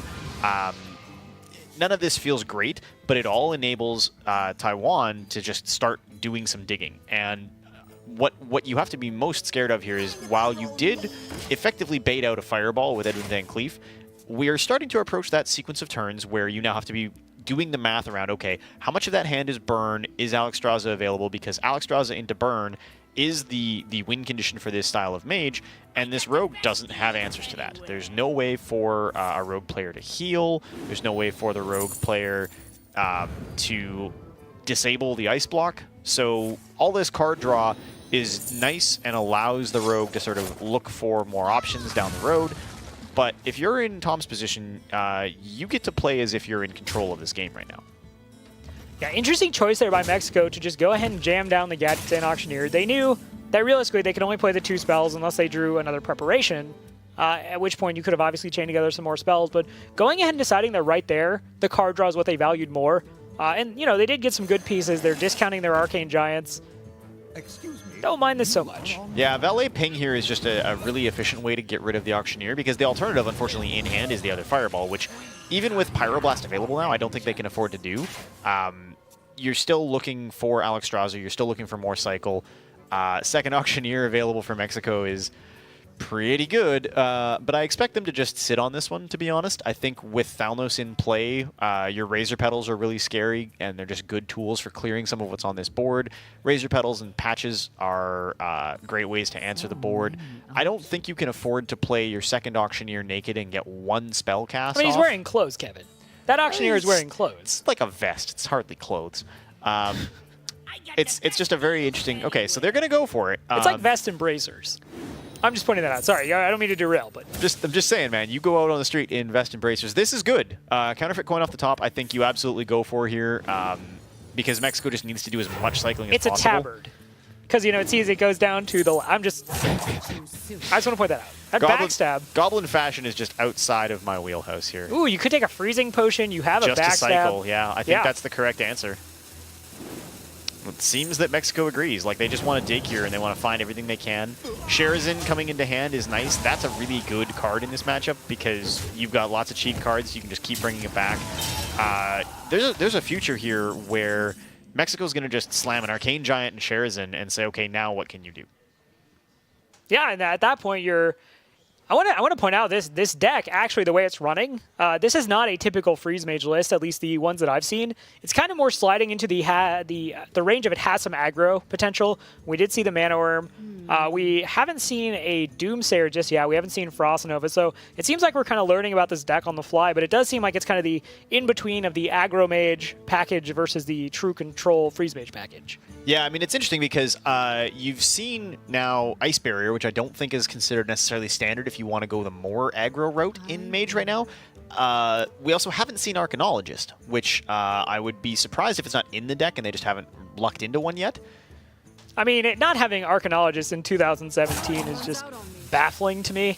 It is so powerful. It is such a good minion, so I would be really surprised. That said, I have seen crazier things. Looks like we're going to see the Loot Hoarder Ice Barrier ping. Kevin, why don't you get rid of that Auctioneer? Because in Taiwan's position, I don't think you can. I think you have to look at this and say, this is not a miracle deck. We're not going to see like Leroy Coldblood coming out. We have to just deal with the reality that if they want to cycle, they have to cycle. The burn we have in hand, we need to win the game. And you can't afford to expend it for anything other than winning the game. It's tricky. It feels bad. You very rarely want to leave an Auctioneer up under any circumstance, but I don't think they have a choice. Ice Barrier seems like an odd choice, given that it's very unlikely that the Mage player will ever activate it. Yeah, I was really thinking, though, okay, Cult Sorcerer, the Eviscerate does more damage, the Fan of Knives does more damage. But Empanizado just choosing to go with that Ice Barrier there just to add himself some more protection. But yeah, I definitely agree that it seems like an odd choice given that you could have taken the extra spell damage. And, a 3-2 minion, if it dodges Blizzard, it's probably just going to get in there once. I mean, I guess it's a way to cycle, right, with the Auctioneer on board. So maybe he's looking to just jam a couple more spells here and get some more cycle happening. That looks like he's going to just quickly sneak out the extra couple of spells here. The Arcane Giant and Sherazin come down. So this is now the position where Tom is looking at this board and going, okay, like, we're down 2-0. Our hand is not good. There's not lethal in play because obviously there's an Ice Block up, but there's lethal-looking damage on this board. This Arcanologist is kind of too little too late now because it's not going to hit anything. I like the read from Mexico because, they came into this thinking, okay, this is a Freeze Mage. They're acting with that information. Obviously, Hearthstone being, kind of an information war at its core. Then they see the Mana Worm. They're like, okay, well, something's up. Maybe they cut something to make room for the Mana Worm. Maybe we are not going to run into the Frost Nova Doomsayer package. And I like what they did there. They didn't have the second Arcane Giant, so they couldn't combine it all into one just massive, burst of 8/8 Giants all over the place, but they decided, like, okay, we're going to put out some pressure on the board. We're going to see what they do. And at this point, they're knocking on the door. And that's what you have to be doing against any of the Mage decks that have Ice Block. Because I'm at this point afraid to say Freeze Mage because I'm just seeing weird stuff. Yeah, and I mean, so this is nice. Another freezing potion off the Swashbuckler. There's lots of cycle available to Mexico here, but at this point, like, their deck is getting super thin. They've got a big board. They need to hold on to a lot of these cards as ways to reactivate Sherazin, as ways to activate the Vilespine Slayer after Alexstrasza comes down. And if you're Tom in this situation, I think you're just looking at this and saying, I think we just win, because Alexstrasza is going to come down.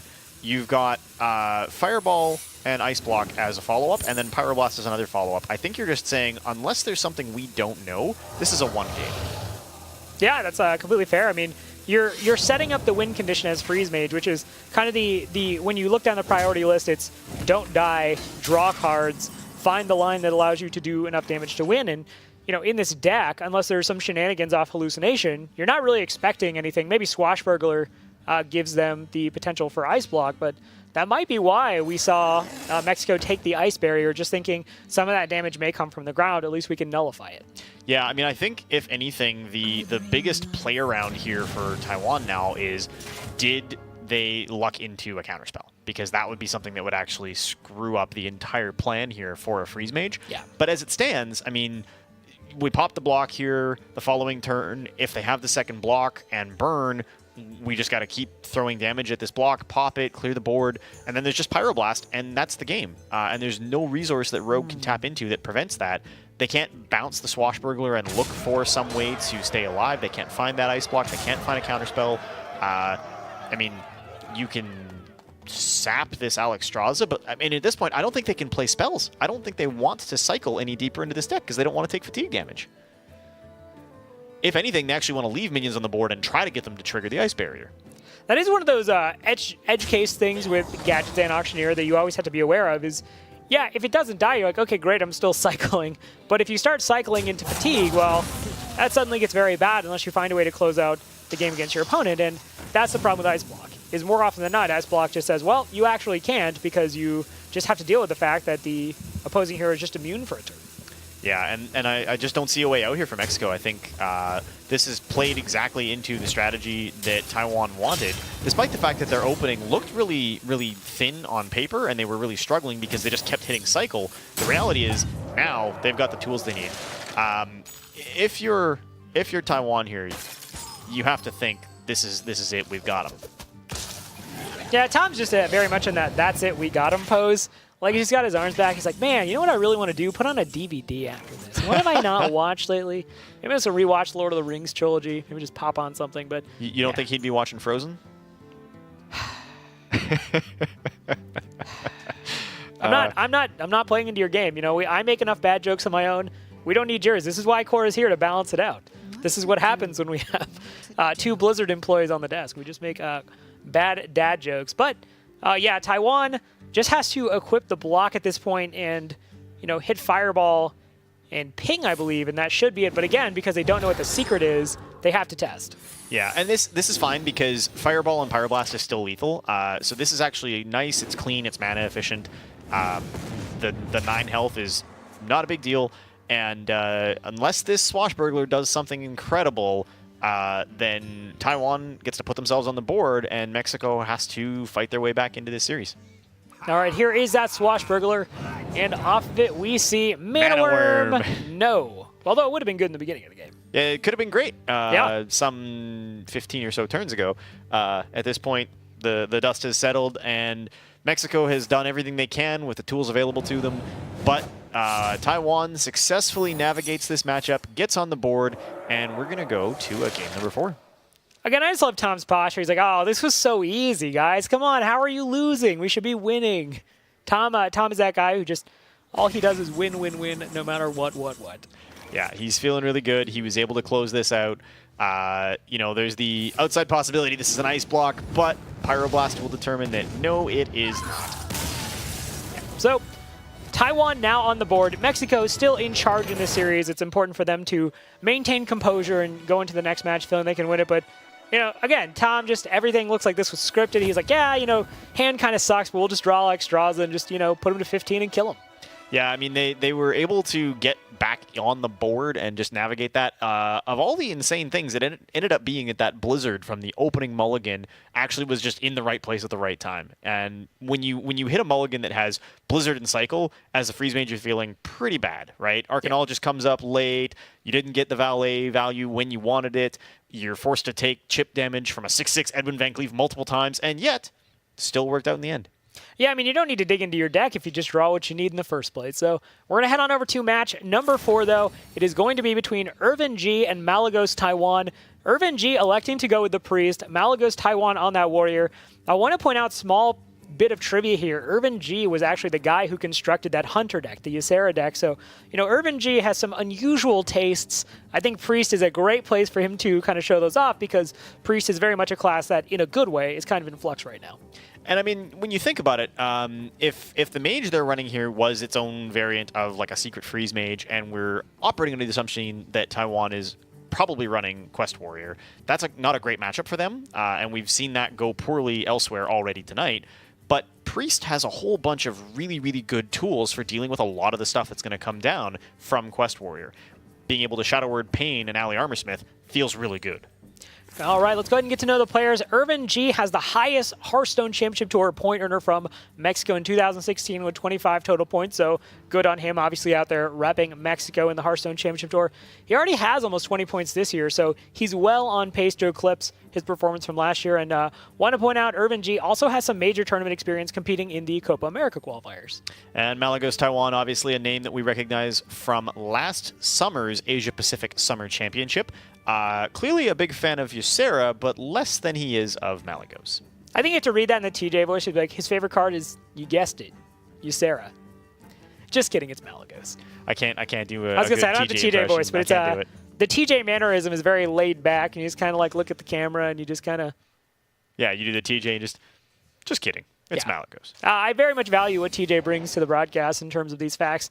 Malagos, Taiwan has on numerous occasions said that he's a #1 fan of Malagos. So at this point, unfortunately, the poor Blue Dragon doesn't really have a home in any of the decks, but surely he'll bounce back. Yeah, I mean, there's nothing to say that Malagos wouldn't be viable in certain versions of Rogue or Druid or things right now. It just doesn't have the same combo potential that it maybe had in years gone by. But I mean, Malagos Rogue, all the tools that make that work are still technically available. It's just not super popular right now.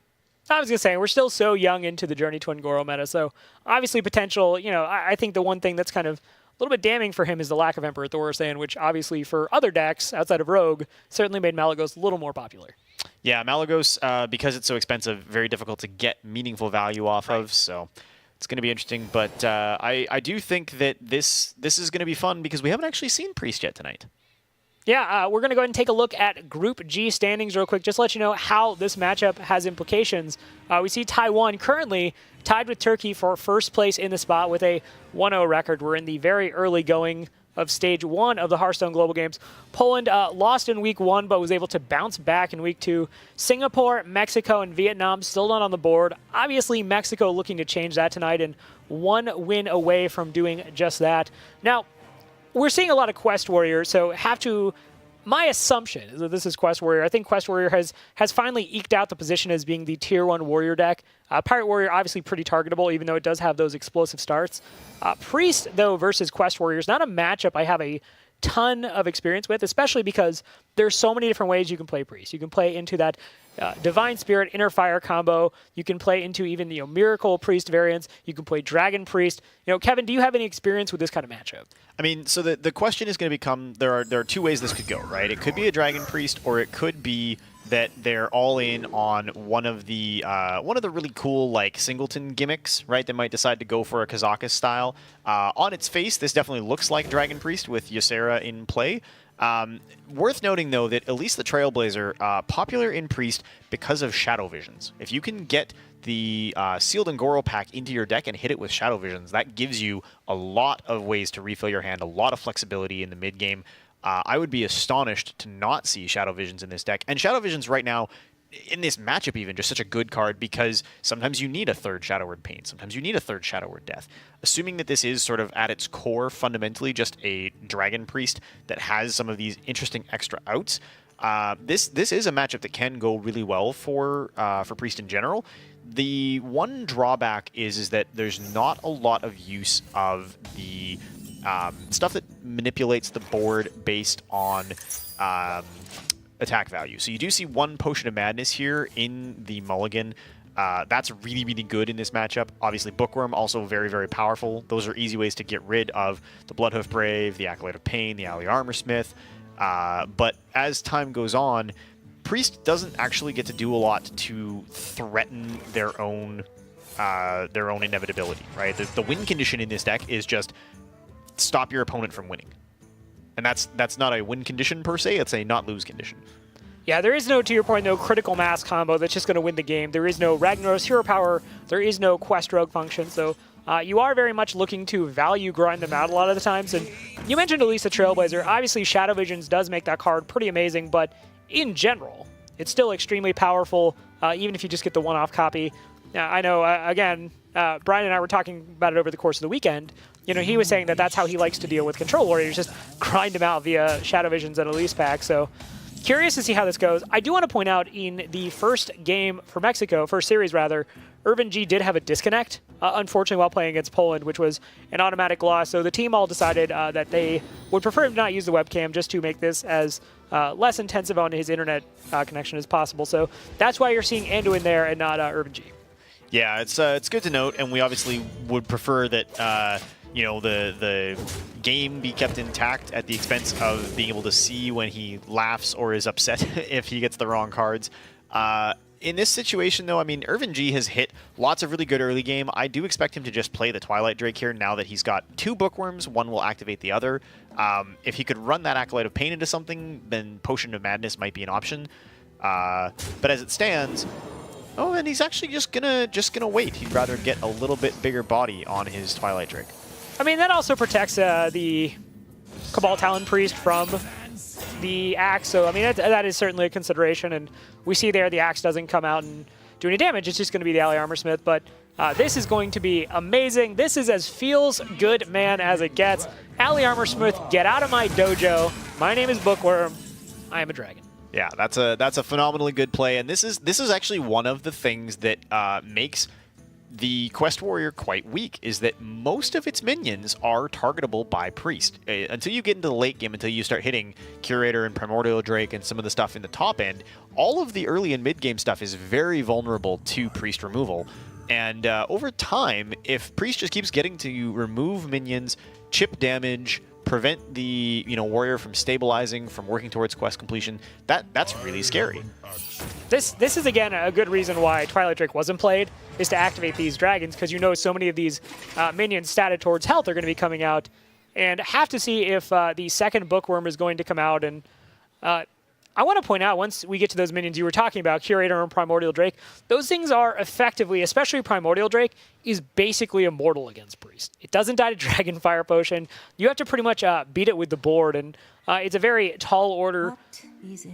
Again, Irvin G could just Bookworm this Brave, could even just Shadow Word Paint it and potentially play Drake, although you lose out at that point on the Dragon synergy from the Bookworm until you draw another Dragon.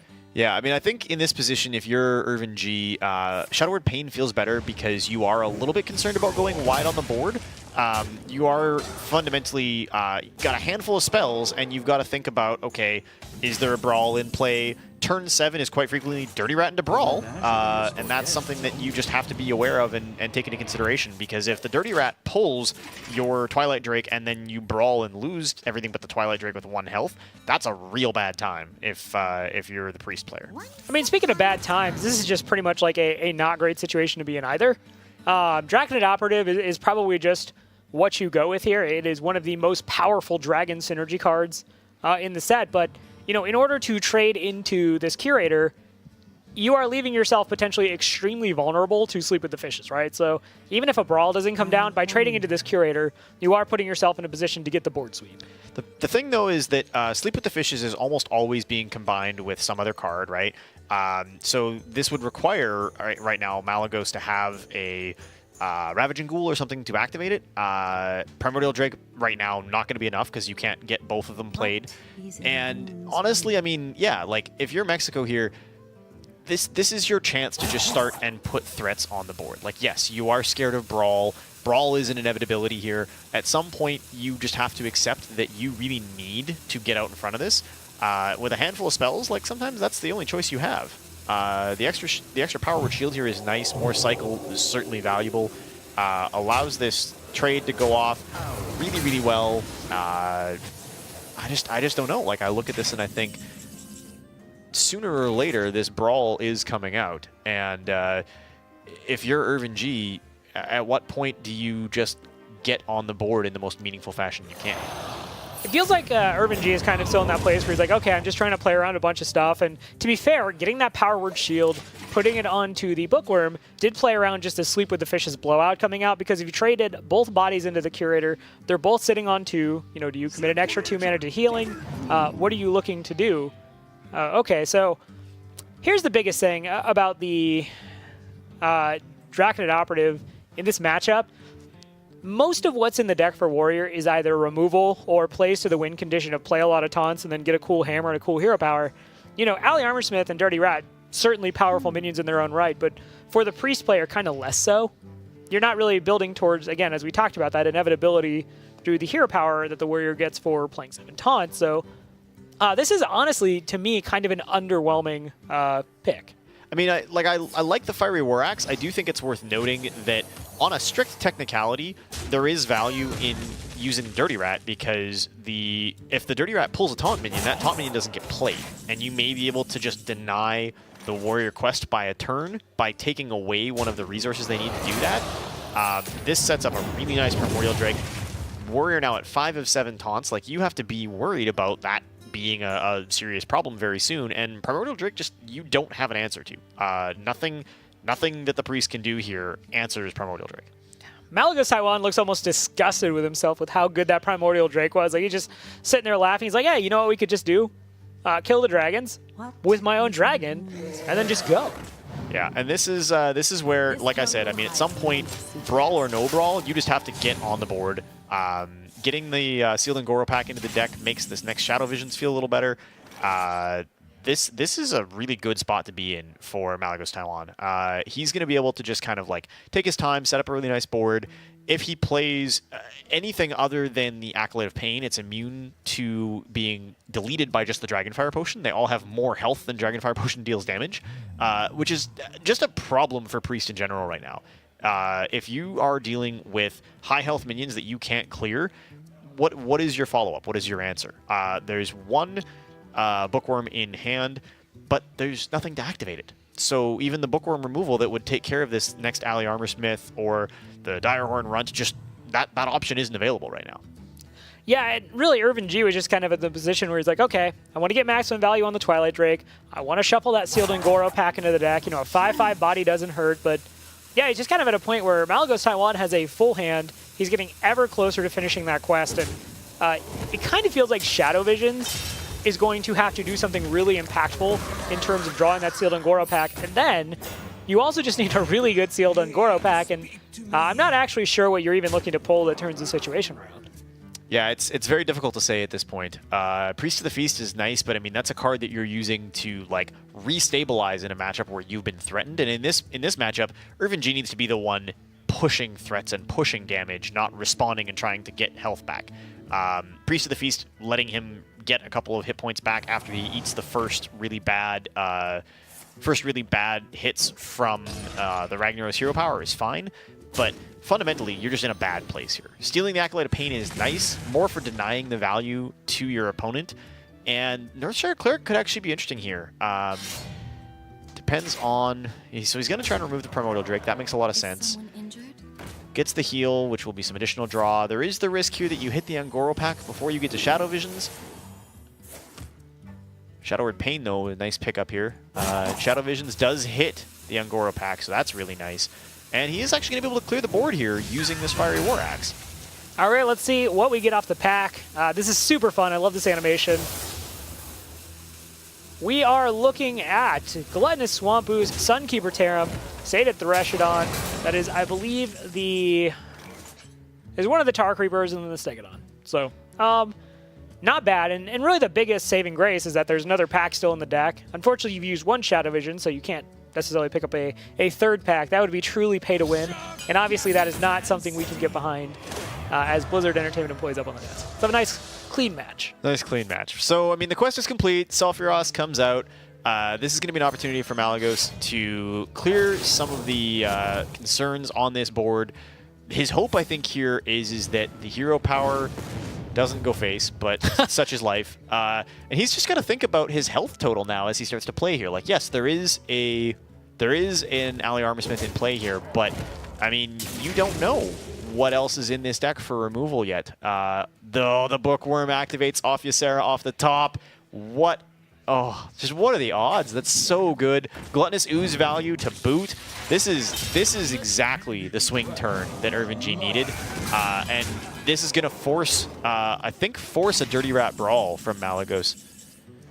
Yeah, now suddenly with the pack, there's just so many other minions in the hand to where realistically there's a chance Ysera actually is not pulled because generally speaking, you know, take away that pack and you're suddenly looking at Ysera and Priest of the Feast. So this is really just good, dirty rat fodder. But yeah, have to absolutely believe with the way this is looking, the order of things is going to be Dirty Rat, Brawl, Hero Power.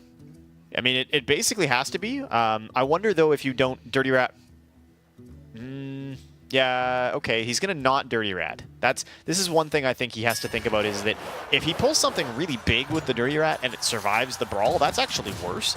And this is an okay situation where he's got the ability to... The volcano just went off, Kevin. I didn't know the volcano I don't know what's could going go on off. anymore.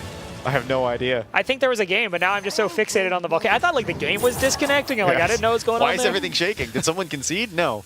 So Stonehill Defender discovers some good options here. I think Ali Armorsmith, again, just for the survival, is probably the best option. You're always tempted to look at that Tar Lord, but it just isn't enough. Draconet Operative, naturally in a Dragon Priest deck, and hits some pretty good stuff. I think Direhorn Matriarch is just the natural choice here because you don't get any value out of Whirlwind or Ravaging Ghoul. In theory, they look nice alongside a Dragonfire Potion, but in practice, they just don't do anything.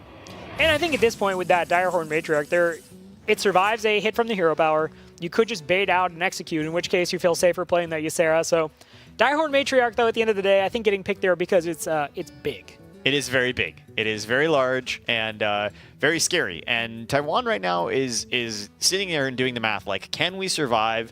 What options do we have? Execute is mandatory just to stay in the game here. I think you're forced to hero power to attempt to clear the operative. Also because if it goes face, that does put the priest at 10 health. And that's a situation where you actually have the ability to maybe set up a multi-turn lethal because you've got the War Axe in hand. And there's not liable to be taunt in this priest. They don't know about the Tar Lurker, but that's a whole separate problem, frankly. All right, so that is just going to go face. The operative survives, but thankfully you've got more taunts because that's what your deck does. It just plays taunts to hold off that operative. You've seen 2 Bookworms. I believe you've seen 2 Shadow Word Pains. At this point, picking up Public Defender isn't particularly flashy, but I think that's just what you do because it's just a wall to, keep damage out and your health is low enough. But to your point, there's that lethal setup. Yeah, and this is really scary. I mean, I feel like this is an opportunity for if you're Irvin G here, like you have to actually heal your face somehow, and I think that's what's going to have to happen here. Is you're going to put down maybe both of the Priest of the Feasts and just heal face. No consideration to maybe Stegodon, just to put up a taunt wall there? I mean, it could be. You could do Stegodon and Priest of the Feast, but I think you need 2 bodies on the board, so you have to play the 2 4-mana minions, heal face so that you're out of range of the hero power. I guess Stegodon keeps you alive from the potential of hero power going face, but this is a risky situation. Like, both of these players are now basically being asked, like, what do we lose to? There's no lethal for the priest because Dragonfire Potion clears the minion, but they've only got 8 damage available to them. So you can't do that. I don't think you can Priest of the Feast Dragonfire Potion even and just say, okay, that's 2 bodies and a heal. Is that enough? Because you are still at risk of that lethal. Yeah, I definitely like the Stegodon coming down. I think that's just safer overall. On the off chance something you are not predicting comes out. Maybe there's just a one-off copy of Grom. Second Brawl. I mean, there could be any number of things here. Hey, speak of the devil, and it shall appear. If this Brawl leaves up that anything other than that Stegodon, that is lethal. I mean, you could just play down the Public Defender to increase your odds there. This is. I mean, I think you have to Brawl here. You absolutely have to Brawl because your only out is hero power face. The Whirlwind Sleep with the Fishes isn't enough. It doesn't clear anything. You don't want a Dirty Rat and risk pulling something more powerful out of that deck because you just have no idea what's in it. I guess if you just Brawl first and then you play the Defender, at least then you're getting the guaranteed wall. Yeah, because you need that to stay afloat here. So the mandatory Brawl going to come down. You also have to just test hero power. If this hero power goes face, that's the game. Oh, but the Stegodon lives. Okay, so... Trusty Stegodon. So do you hero power and defender? Yeah, they're going to go for it with the hero power and the defender. Hero power goes face. That's big. Now, were both of the Shadow Word Pains I believe they were both the natural Shadow Word Pains, so we don't have to worry about, a potential Shadow Word Pain coming out and maybe closing out the game. I'm going to say Sunkeeper Tarim is going to... Shadow Visions hit a Power Word Shield and an Ungoro Pack. So at this point, you cannot heal enough, even with the Priest of the Feast, to get above the range of the Hero Power. Shield block, though. Okay. Yeah, that actually gets you not quite there. Not quite out of range. Yeah. If you could play it behind Priest of the Feast, you could do it. You maybe slam and hope to draw into something. I don't like. There's no good out here.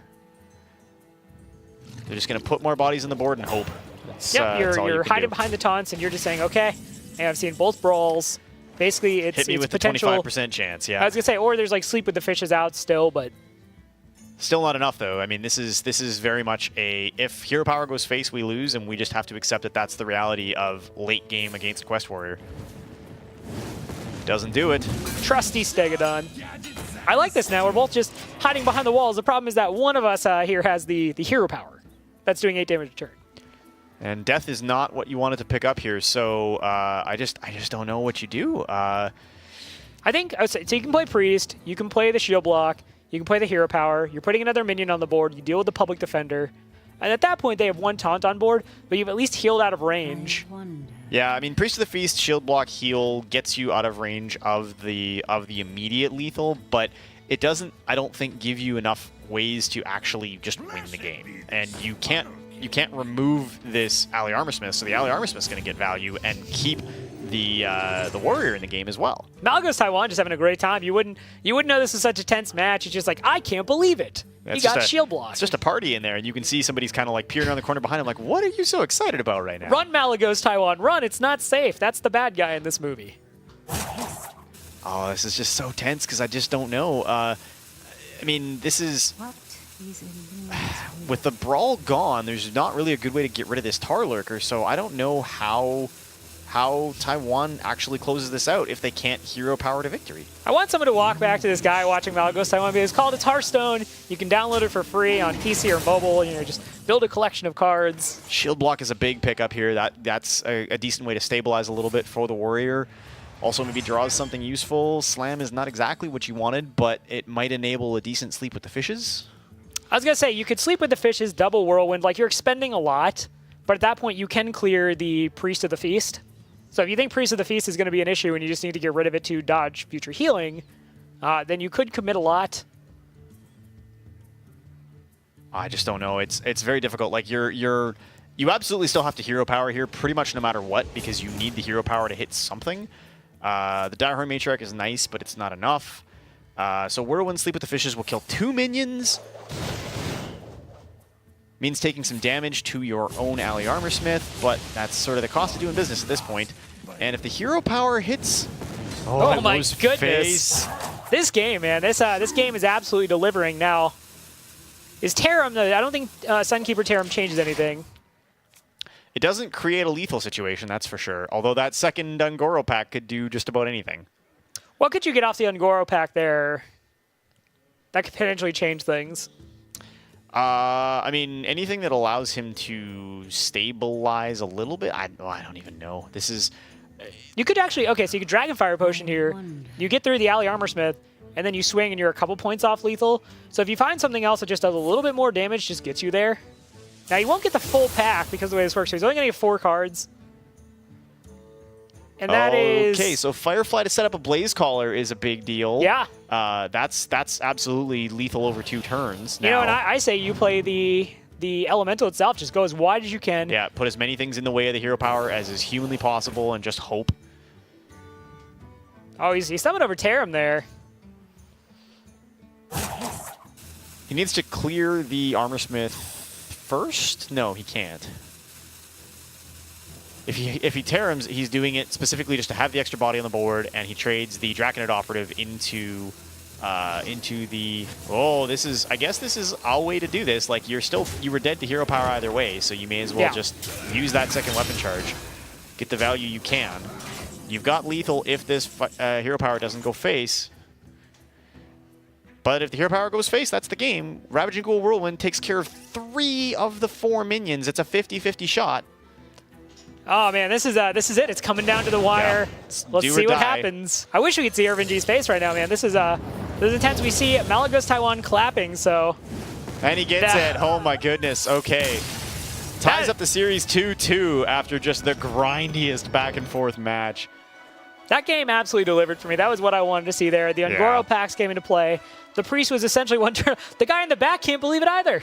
He's like, you were so close, man. You almost had it, but yeah, we're going to be heading to our first ace match of the night. Yeah, and it's this is exciting, actually. We've seen some new stuff come out. We've seen some interesting tech from both sides of these matchups. Going to a Game 5 just feels good. And I think after that match, especially, like, you saw exactly how powerful Priest can be against Quest Warrior, and it ultimately did just come down to the variance on the Ragnaros hero power. That was so close, and had that not gone face, the game goes the other way. But it also just goes to show why that deck is so powerful. You just get to a point and you're like, well, I'm doing 8 damage a turn for 2 mana. If you can keep up, great. You know, the Priest went down to 1 twice, and was forced to heal out of the range. So really exciting match. But yeah, Control Warrior, absolutely a tier 1 deck. In this ace match, though, it is going to be Empanizado versus Tom 60229. It's going to be Shaman versus Paladin. And I think the good news here for Taiwan is you absolutely have to feel good about this. Yeah, I mean, this is definitely, like, of these decks, I think if you are in Tom's position, Paladin is the stronger deck here. Shaman has the potential to just be explosive in the early game. We saw that from China earlier. You had already seen Rogue used up on the side of Mexico. You had already seen the Mage used up on the side of Taiwan. So the alternatives were Warlock and Hunter. And I don't know that Mexico has a Warlock deck that they're actually confident in, so I don't think they were ever going to play Warlock. You knew they were falling back on Paladin. I just don't know if Taiwan has the correct tech to stop early Shaman. And it depends how fast that Shaman goes in the early going. So a lot of unanswered questions as we get into this. I want to highlight, though, coming in, Taiwan was absolutely the favorite going up against Mexico. Mexico has managed to make this competitive, and it comes down to this final Game 5. Here we see, once again, Empanizado versus Tom 60229. And the last time these two squared away, again, this was that match that Tom was just like, oh, I got this. This is easy. Alex Straza, Fireball, Pyroblast. So maybe Empanizado can get a little bit of revenge for both himself and Mexico. Yeah, I'm feeling Taiwan here. I'm feeling the Paladin pick, and I think that being forced onto Shaman because they can't trust Warlock is a rough spot for Mexico to be in. I think there are two ways to do this, right? You lead with your weak decks in a lineup like this, and you hold back your good stuff so that you maybe get lucky and you see your opponent do the opposite, where they've led with their strong stuff and have maybe used their ace slot as a way to just kind of hide something that wasn't phenomenal. That was the Mexico strategy. Taiwan, on the other hand, has got something really great to fall back on in Paladin. Paladin is arguably one of the best classes in the meta right now, and certainly well situated against Shaman. To be fair, I don't think that was necessarily the intended strategy. I don't think Pimping Ho knows that Shaman is in a tier 1 class. I think Pimping Ho's don't worry, guys, we're leading with our best foot. But, yeah, start strong. Finish strong here. In this case, like, great, we started strong, and now we can just finish with Paladin, so this is great. But on paper, Paladin, just in a power class right now, certainly I would think the favorite almost against every Shaman archetype right now that exists, because you know, the aggro Shaman is still out there and it can still do things, but you lost Tunnel Trog, you lost Totem Golem, so how aggressive is an aggro Shaman at this point? I mean, the thing is that the aggro Shaman, like, it's not aggro anymore, it's just a weaker mid-range Shaman that has some burn in it, right? Like, that's really what that looks like now. I think the Elemental/Jade package is still where it's at. I think that's probably their best bet, but Paladin, one of the few classes that has reliable and consistent ways to recover from damage. Yeah. If they don't win the game by turn 8 and down comes Tyrion or Ragnaros Lightlord or Lay on Hands, like, there's just so many things that undo enough damage that now you're in a position where you need to win on the back of a big Bloodlust. You need to go wide on the board, and Paladin has tools for dealing with people who go wide on the board. And this is it. It is going to come down to the decisive Game 5 to decide who wins the series and what the fate of Group G looks like. We see here Galaka Crawler, so Tom expecting Pirates. Which is not a bad assumption. Even in the most, like, consistent Elemental Shaman, there is just sometimes like a 4-pirate package, right? It's just a way to have some early game or thin your deck a little bit. I do expect to see Mexico hold the Maelstrom portal, operating under the assumption that maybe this is the traditional mid-range that has Lost in the Jungle, something like that as an opener. Also seeing the War Leader here from Tom, so we know that they've got the kind of Murloc-y mid-game plan. This is very common, right? There are 2 variants on mid-range Paladin right now. One that goes all in on Vine Cleaver into Lightfuse Stegodon, and one that goes all in on the idea that you can just get big damage off of your mid-game Murlocs and your favorite not-so-gentle Megasaur. Yeah, it looks like here this is more kind of that mid-range style Shaman. We see the Jinyu Water Speaker. We see the Mana Tide Totem. They probably needed to have a little bit more of an explosive start here. You know, could have been looking for Firefly, Bloodsail Corsair. Those early game minions, you know, coupled with that Flame Tongue Totem, you just start going. And, you know, Tom, once again, has assumed his this is already decided stance. This is his power stance. This is where he derives all of his Hearthstone abilities, leaning back in the chair. Yeah, the further back he goes and the more he puts his feet up, the better he must feel. So reasonably confident there's no pirates, just dropping that crawler on 2, because if there were pirates, you probably would have seen them on 1. Love the devolve here from Mexico. That's a really, really smart move, and that's a great way to disrupt some of the scariest mid-game stuff that comes out from Taiwan. Murloc in particular is just very vulnerable to devolve because you take away all of the synergy all in one swift motion, and most of those minions are quite cheap and devolve into things that have maybe 1 or 2 hit points. So devolve into Consecrate is actually, or sorry, devolve into Lightning Storm for Shaman becomes a way to just kind of clear the board, even though in theory the Lightning Storm wouldn't clear a board because the War Leader buffs would take Murlocs out of range. Yeah, there's a window of minions that are really heavily affected by Devolve, as you pointed out, Murlocs, because so much of their power is derived from the synergy of the Murloc Tribal. You know, once you get to later in the game, you know, Tyrion brought down from an 8-mana minion to a 7-mana minion. Yeah, you're not getting Ashbringer, but the reality is you're probably still getting really big minions, so that Murloc power spike is where Devolve can potentially shine. I do want to point out, though, that Empanizado dropping that Mana Tide Totem, understanding that Taiwan had the coin, and essentially what you are requiring for that Mana Tide Totem to get cleared was exactly coin True Silver or coin Consecration. So I actually do really like that play, the old make 'em have it, because if it doesn't, you're getting 2 draws, and you know, even then, if they bring out the True Silver, you've baited out because you do have the Swamp Ooze in hand. Yeah, and we've seen nothing yet for Elemental from Mexico, so I'm beginning to think that this might just be a little bit more typical Jade, which in a way is actually okay against Paladin, because if you're able to get wide enough on the board that you can bait something, right? One of the early equalities with a Pyromancer or a Consecration, basically the sooner you can make them use their removal, the more powerful the mid-game Jade gets. Because honestly, if a Jade Chieftain comes down pulling out anything worth more than maybe like a 3/3 Jade Golem, suddenly there's actually just a fast refill on the board, and Paladin clears wide boards well once or twice. And after that, they start to really struggle. There's probably Elder Peacekeepers in this deck. There's probably things that will enable some trades, but fundamentally, Jade just overwhelms over time. So you're probably going to see Aya come down on 6, and likely as not, there's more Jade to follow. One thing I do want to point out, too, is, you know, we were talking about the fact that Shaman seems like they kind of struggle in this meta, but it is worth knowing that, you know, Priest, I call this Priest syndrome, right? Because back in the day, whenever you saw Priest in tournament, because you so seldom saw Priests, you basically had, like, no idea what was actually in the deck. So as much as, you know, you may see the Jade package there and start to think, like, okay, I have a good handle on what this deck is, there is going to be a certain element of surprise, which I think could serve Mexico very well. Yeah, and this is interesting too. Like, I wasn't thinking about Thing from Below, because typically Thing from Below is the follow-up to a more totem-heavy package. You see the early Flame Tongue, but just being forced to get multiple hero powers woven in early on and the first Mana Tide Totem, all of a sudden, like, Aya looks really good here, but so does hitting your hero power, playing a Mana Tide Totem, and playing a 1-mana Thing from Below that trades into everything on the board. Kevin, Aya always looks really good. She does always look really good. That scary, spiny whip thing is just the stuff of most people's nightmares. People are into what they're into, but goes ahead and takes your line of play, makes the totem, makes the Mana Tide Totem, makes the Thing from Below. I'm sorry, I just think, you know, Aya, of all the cards, I gotta say, it's certainly the flavor of it, the play sound, big fan of Aya Blackball. Okay, yeah, you took that to a darker place than I was expecting, but that's okay.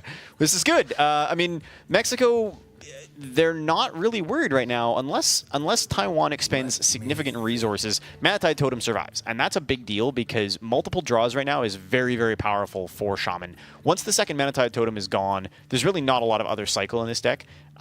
You see the Thalnos in hand, but draw is at a premium. So every extra card that comes off this Mana-Tide Totem is a big deal.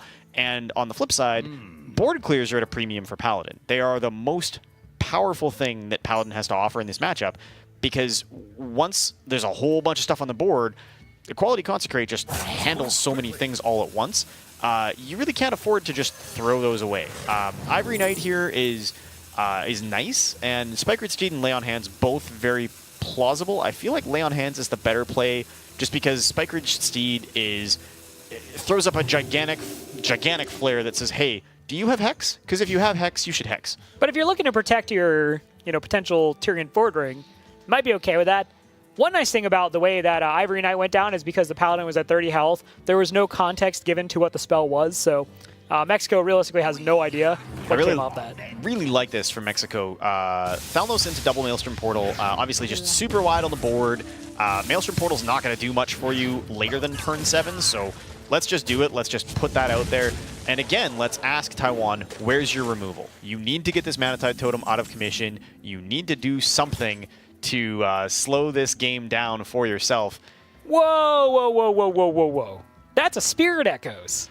That is a Spirit Echoes. Okay, now I'm excited. So Spirit Echoes, in case at home you've just never seen this card, because to be honest, I've never seen this card at home, so... I was going to say, when you're playing on ranked play and you don't see that, Spirit Echo is give your minions Death Rattle, return this to your hand. So talking about, again, asking the question, can Taiwan remove this? If Taiwan, doesn't necessarily deal with this board and it gets Spirit Echoed, I mean, there's no way you're expecting that to come out.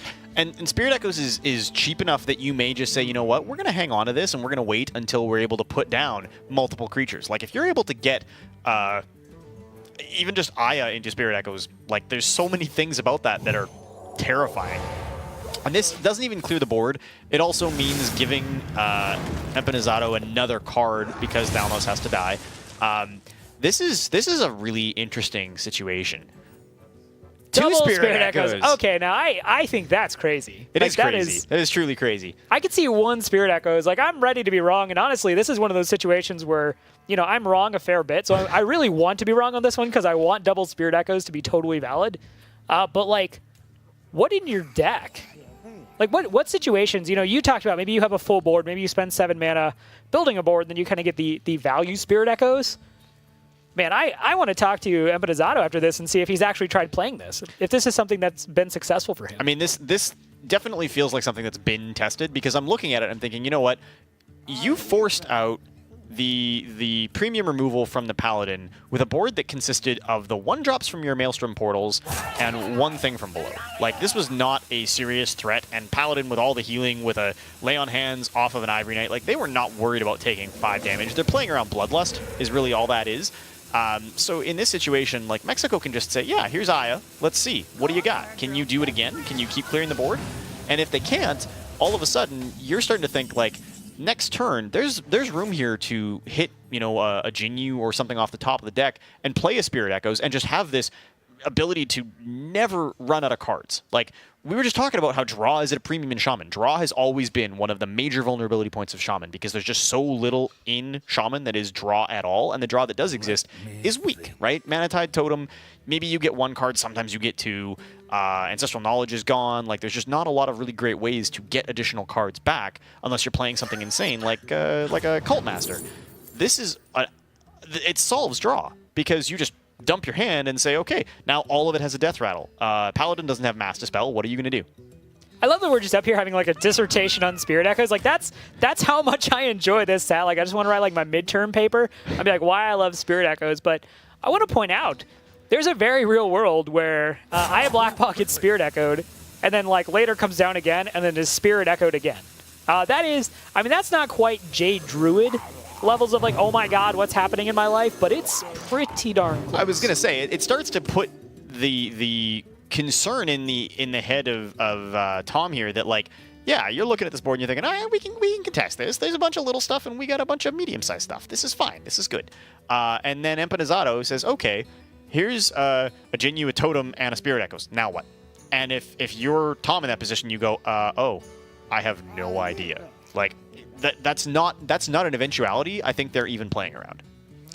So it's worth noting, though, when you play the Spirit Echoes, you probably don't want to clutter up your hand with a bunch of, like, you don't want a Searing Totem. You may not want an Argent Squire. You may not even want the Golem. So it might be worth looking to potentially trade some of these in. But I have to imagine Spirit Echoes comes out on this turn because this is just such a premium target in Eye of Blackpaw. Tom doesn't look quite as relaxed anymore. Tom doesn't look quite phased, but this is one of those where Xerxes has like the little bit of like bleeding in 300. The God King bleeds here, and Tom just kind of like, okay. I mean, this makes the possibility of a single copy of Bloodlust at some point a very real problem because you wipe the board just keeps coming back. Like, I love it. Like, Tom is so emotive. So Tom was like smiling earlier, and he's like, all right, I played my Murlocs, you got your little stuff, what are you gonna do? But Tom is now just kind of at the point where he's like, this is suddenly going against me. And this is just Hex time. Yeah, this is a Hex, and you blow up the Redemption with a Hex coming back. Like, okay, 201 Frogs is pretty okay. We can manage that. There's going to be, likely is not, a Jade Claws coming out here. There's just going to be lots of damage getting pushed. Tom is looking at this and saying, like, we're dead in a turn here unless we do something really good. And the something really good they can do is basically, right now, lay on hands and hopefully stay alive for one more turn. Where did it all go wrong? Paladin was the powerful class. How is Shaman doing this? Spirit Echoes, apparently, which we didn't know was the answer, and I know what I'm doing when we're done tonight. I'm going to go build a Spirit Echo deck. I was going to say, just get on that ladder and play it, and yeah, the Tyrion, being played on turn 9, it's kind of like, okay, do you have the Hex or not? And the Shaman did have the Hex, so... And frankly, even if they didn't, I mean, the reality is that Tyrion was getting cleared, and there was the ability for, like, a second Aya Blackpaw to come down. There's just so much there that could go horribly wrong. I don't think Tom can stabilize here. No, again, to your point, if he clears the board, if he gets a second Consecration, guess what? Blackpaw's coming right back down. Yeah, and this is where it all goes terribly, terribly wrong, as there isn't lethal available, but I mean, you kill the 1/1 token, you put the Paladin at like 3 health, and then you just say, now what? This is so awesome because we were talking about, what's Mexico's identity in the Hearthstone Global Games tournament. We've kind of talked at length about the rest of LATAM and kind of how they come in here, but thus far, Mexico has shown us that their identities is kind of quirky deck builders. We saw Ysera Hunter, we're now seeing Spirit Echoes Jade Shaman, and it might be that there's some place in the world where this is a really, really common build, but I have yet to see this, and honestly, Mexico impressing me. Yeah, this is not at all what I was expecting when we loaded into a Shaman game. I was looking for like a half and half Elemental Jade. I was looking for, once we saw the start of the game, okay, they're more all in on Jade. Let's see some Jade Chieftains. Let's see some stuff that allows them to sort of dictate the pace of this game. There's a second equality here, but I don't think it matters. I think that is the game. Good news. You can Sunkeeper Tear all those minions to only do 3 damage. Which is actually a net change of nothing. Yeah, it turns out not super great line of play right there. It puts the taunt on the board, but fundamentally it does nothing. Tom is still kind of in the denial phase of grief, as we can see here. Yeah, I mean, Spike Ridge Steed technically stalls. I don't think it stalls enough. But Devolve is gonna, Devolve is all she wrote. Oh, and White Eyes. What a crazy deck. And that with Spirit Echo would also be terrifying. That is going to do it, though. Mexico going to pull off what you have to think is the upset here. Absolutely it is. Absolutely it is. And really just carving out, as we said, what their identity is going to be going forward in the global games.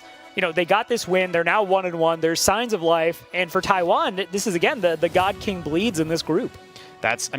We went into this just saying, like, yeah, Taiwan is going to assert themselves. Mexico is going to be left in a position where they're going to struggle. They're going to be down and fighting for their life for the rest of the series. Not so much. Now, sitting at 1-1, they actually get to feel confident because they knocked off, again, arguably the strongest team in their group. Yeah, and what a way for Mexico to kind of come in and do it in a very stylish fashion, right? Yeah. They came in, they were playing their own game. We saw Miracle Rogue. We saw, this Shaman deck, and, it seemed like Taiwan was just about to fix the reverse sweep. They're like, all right, well, opening jitters. We've got them exactly where we want them. Paladin and Shaman, Spirit Echo.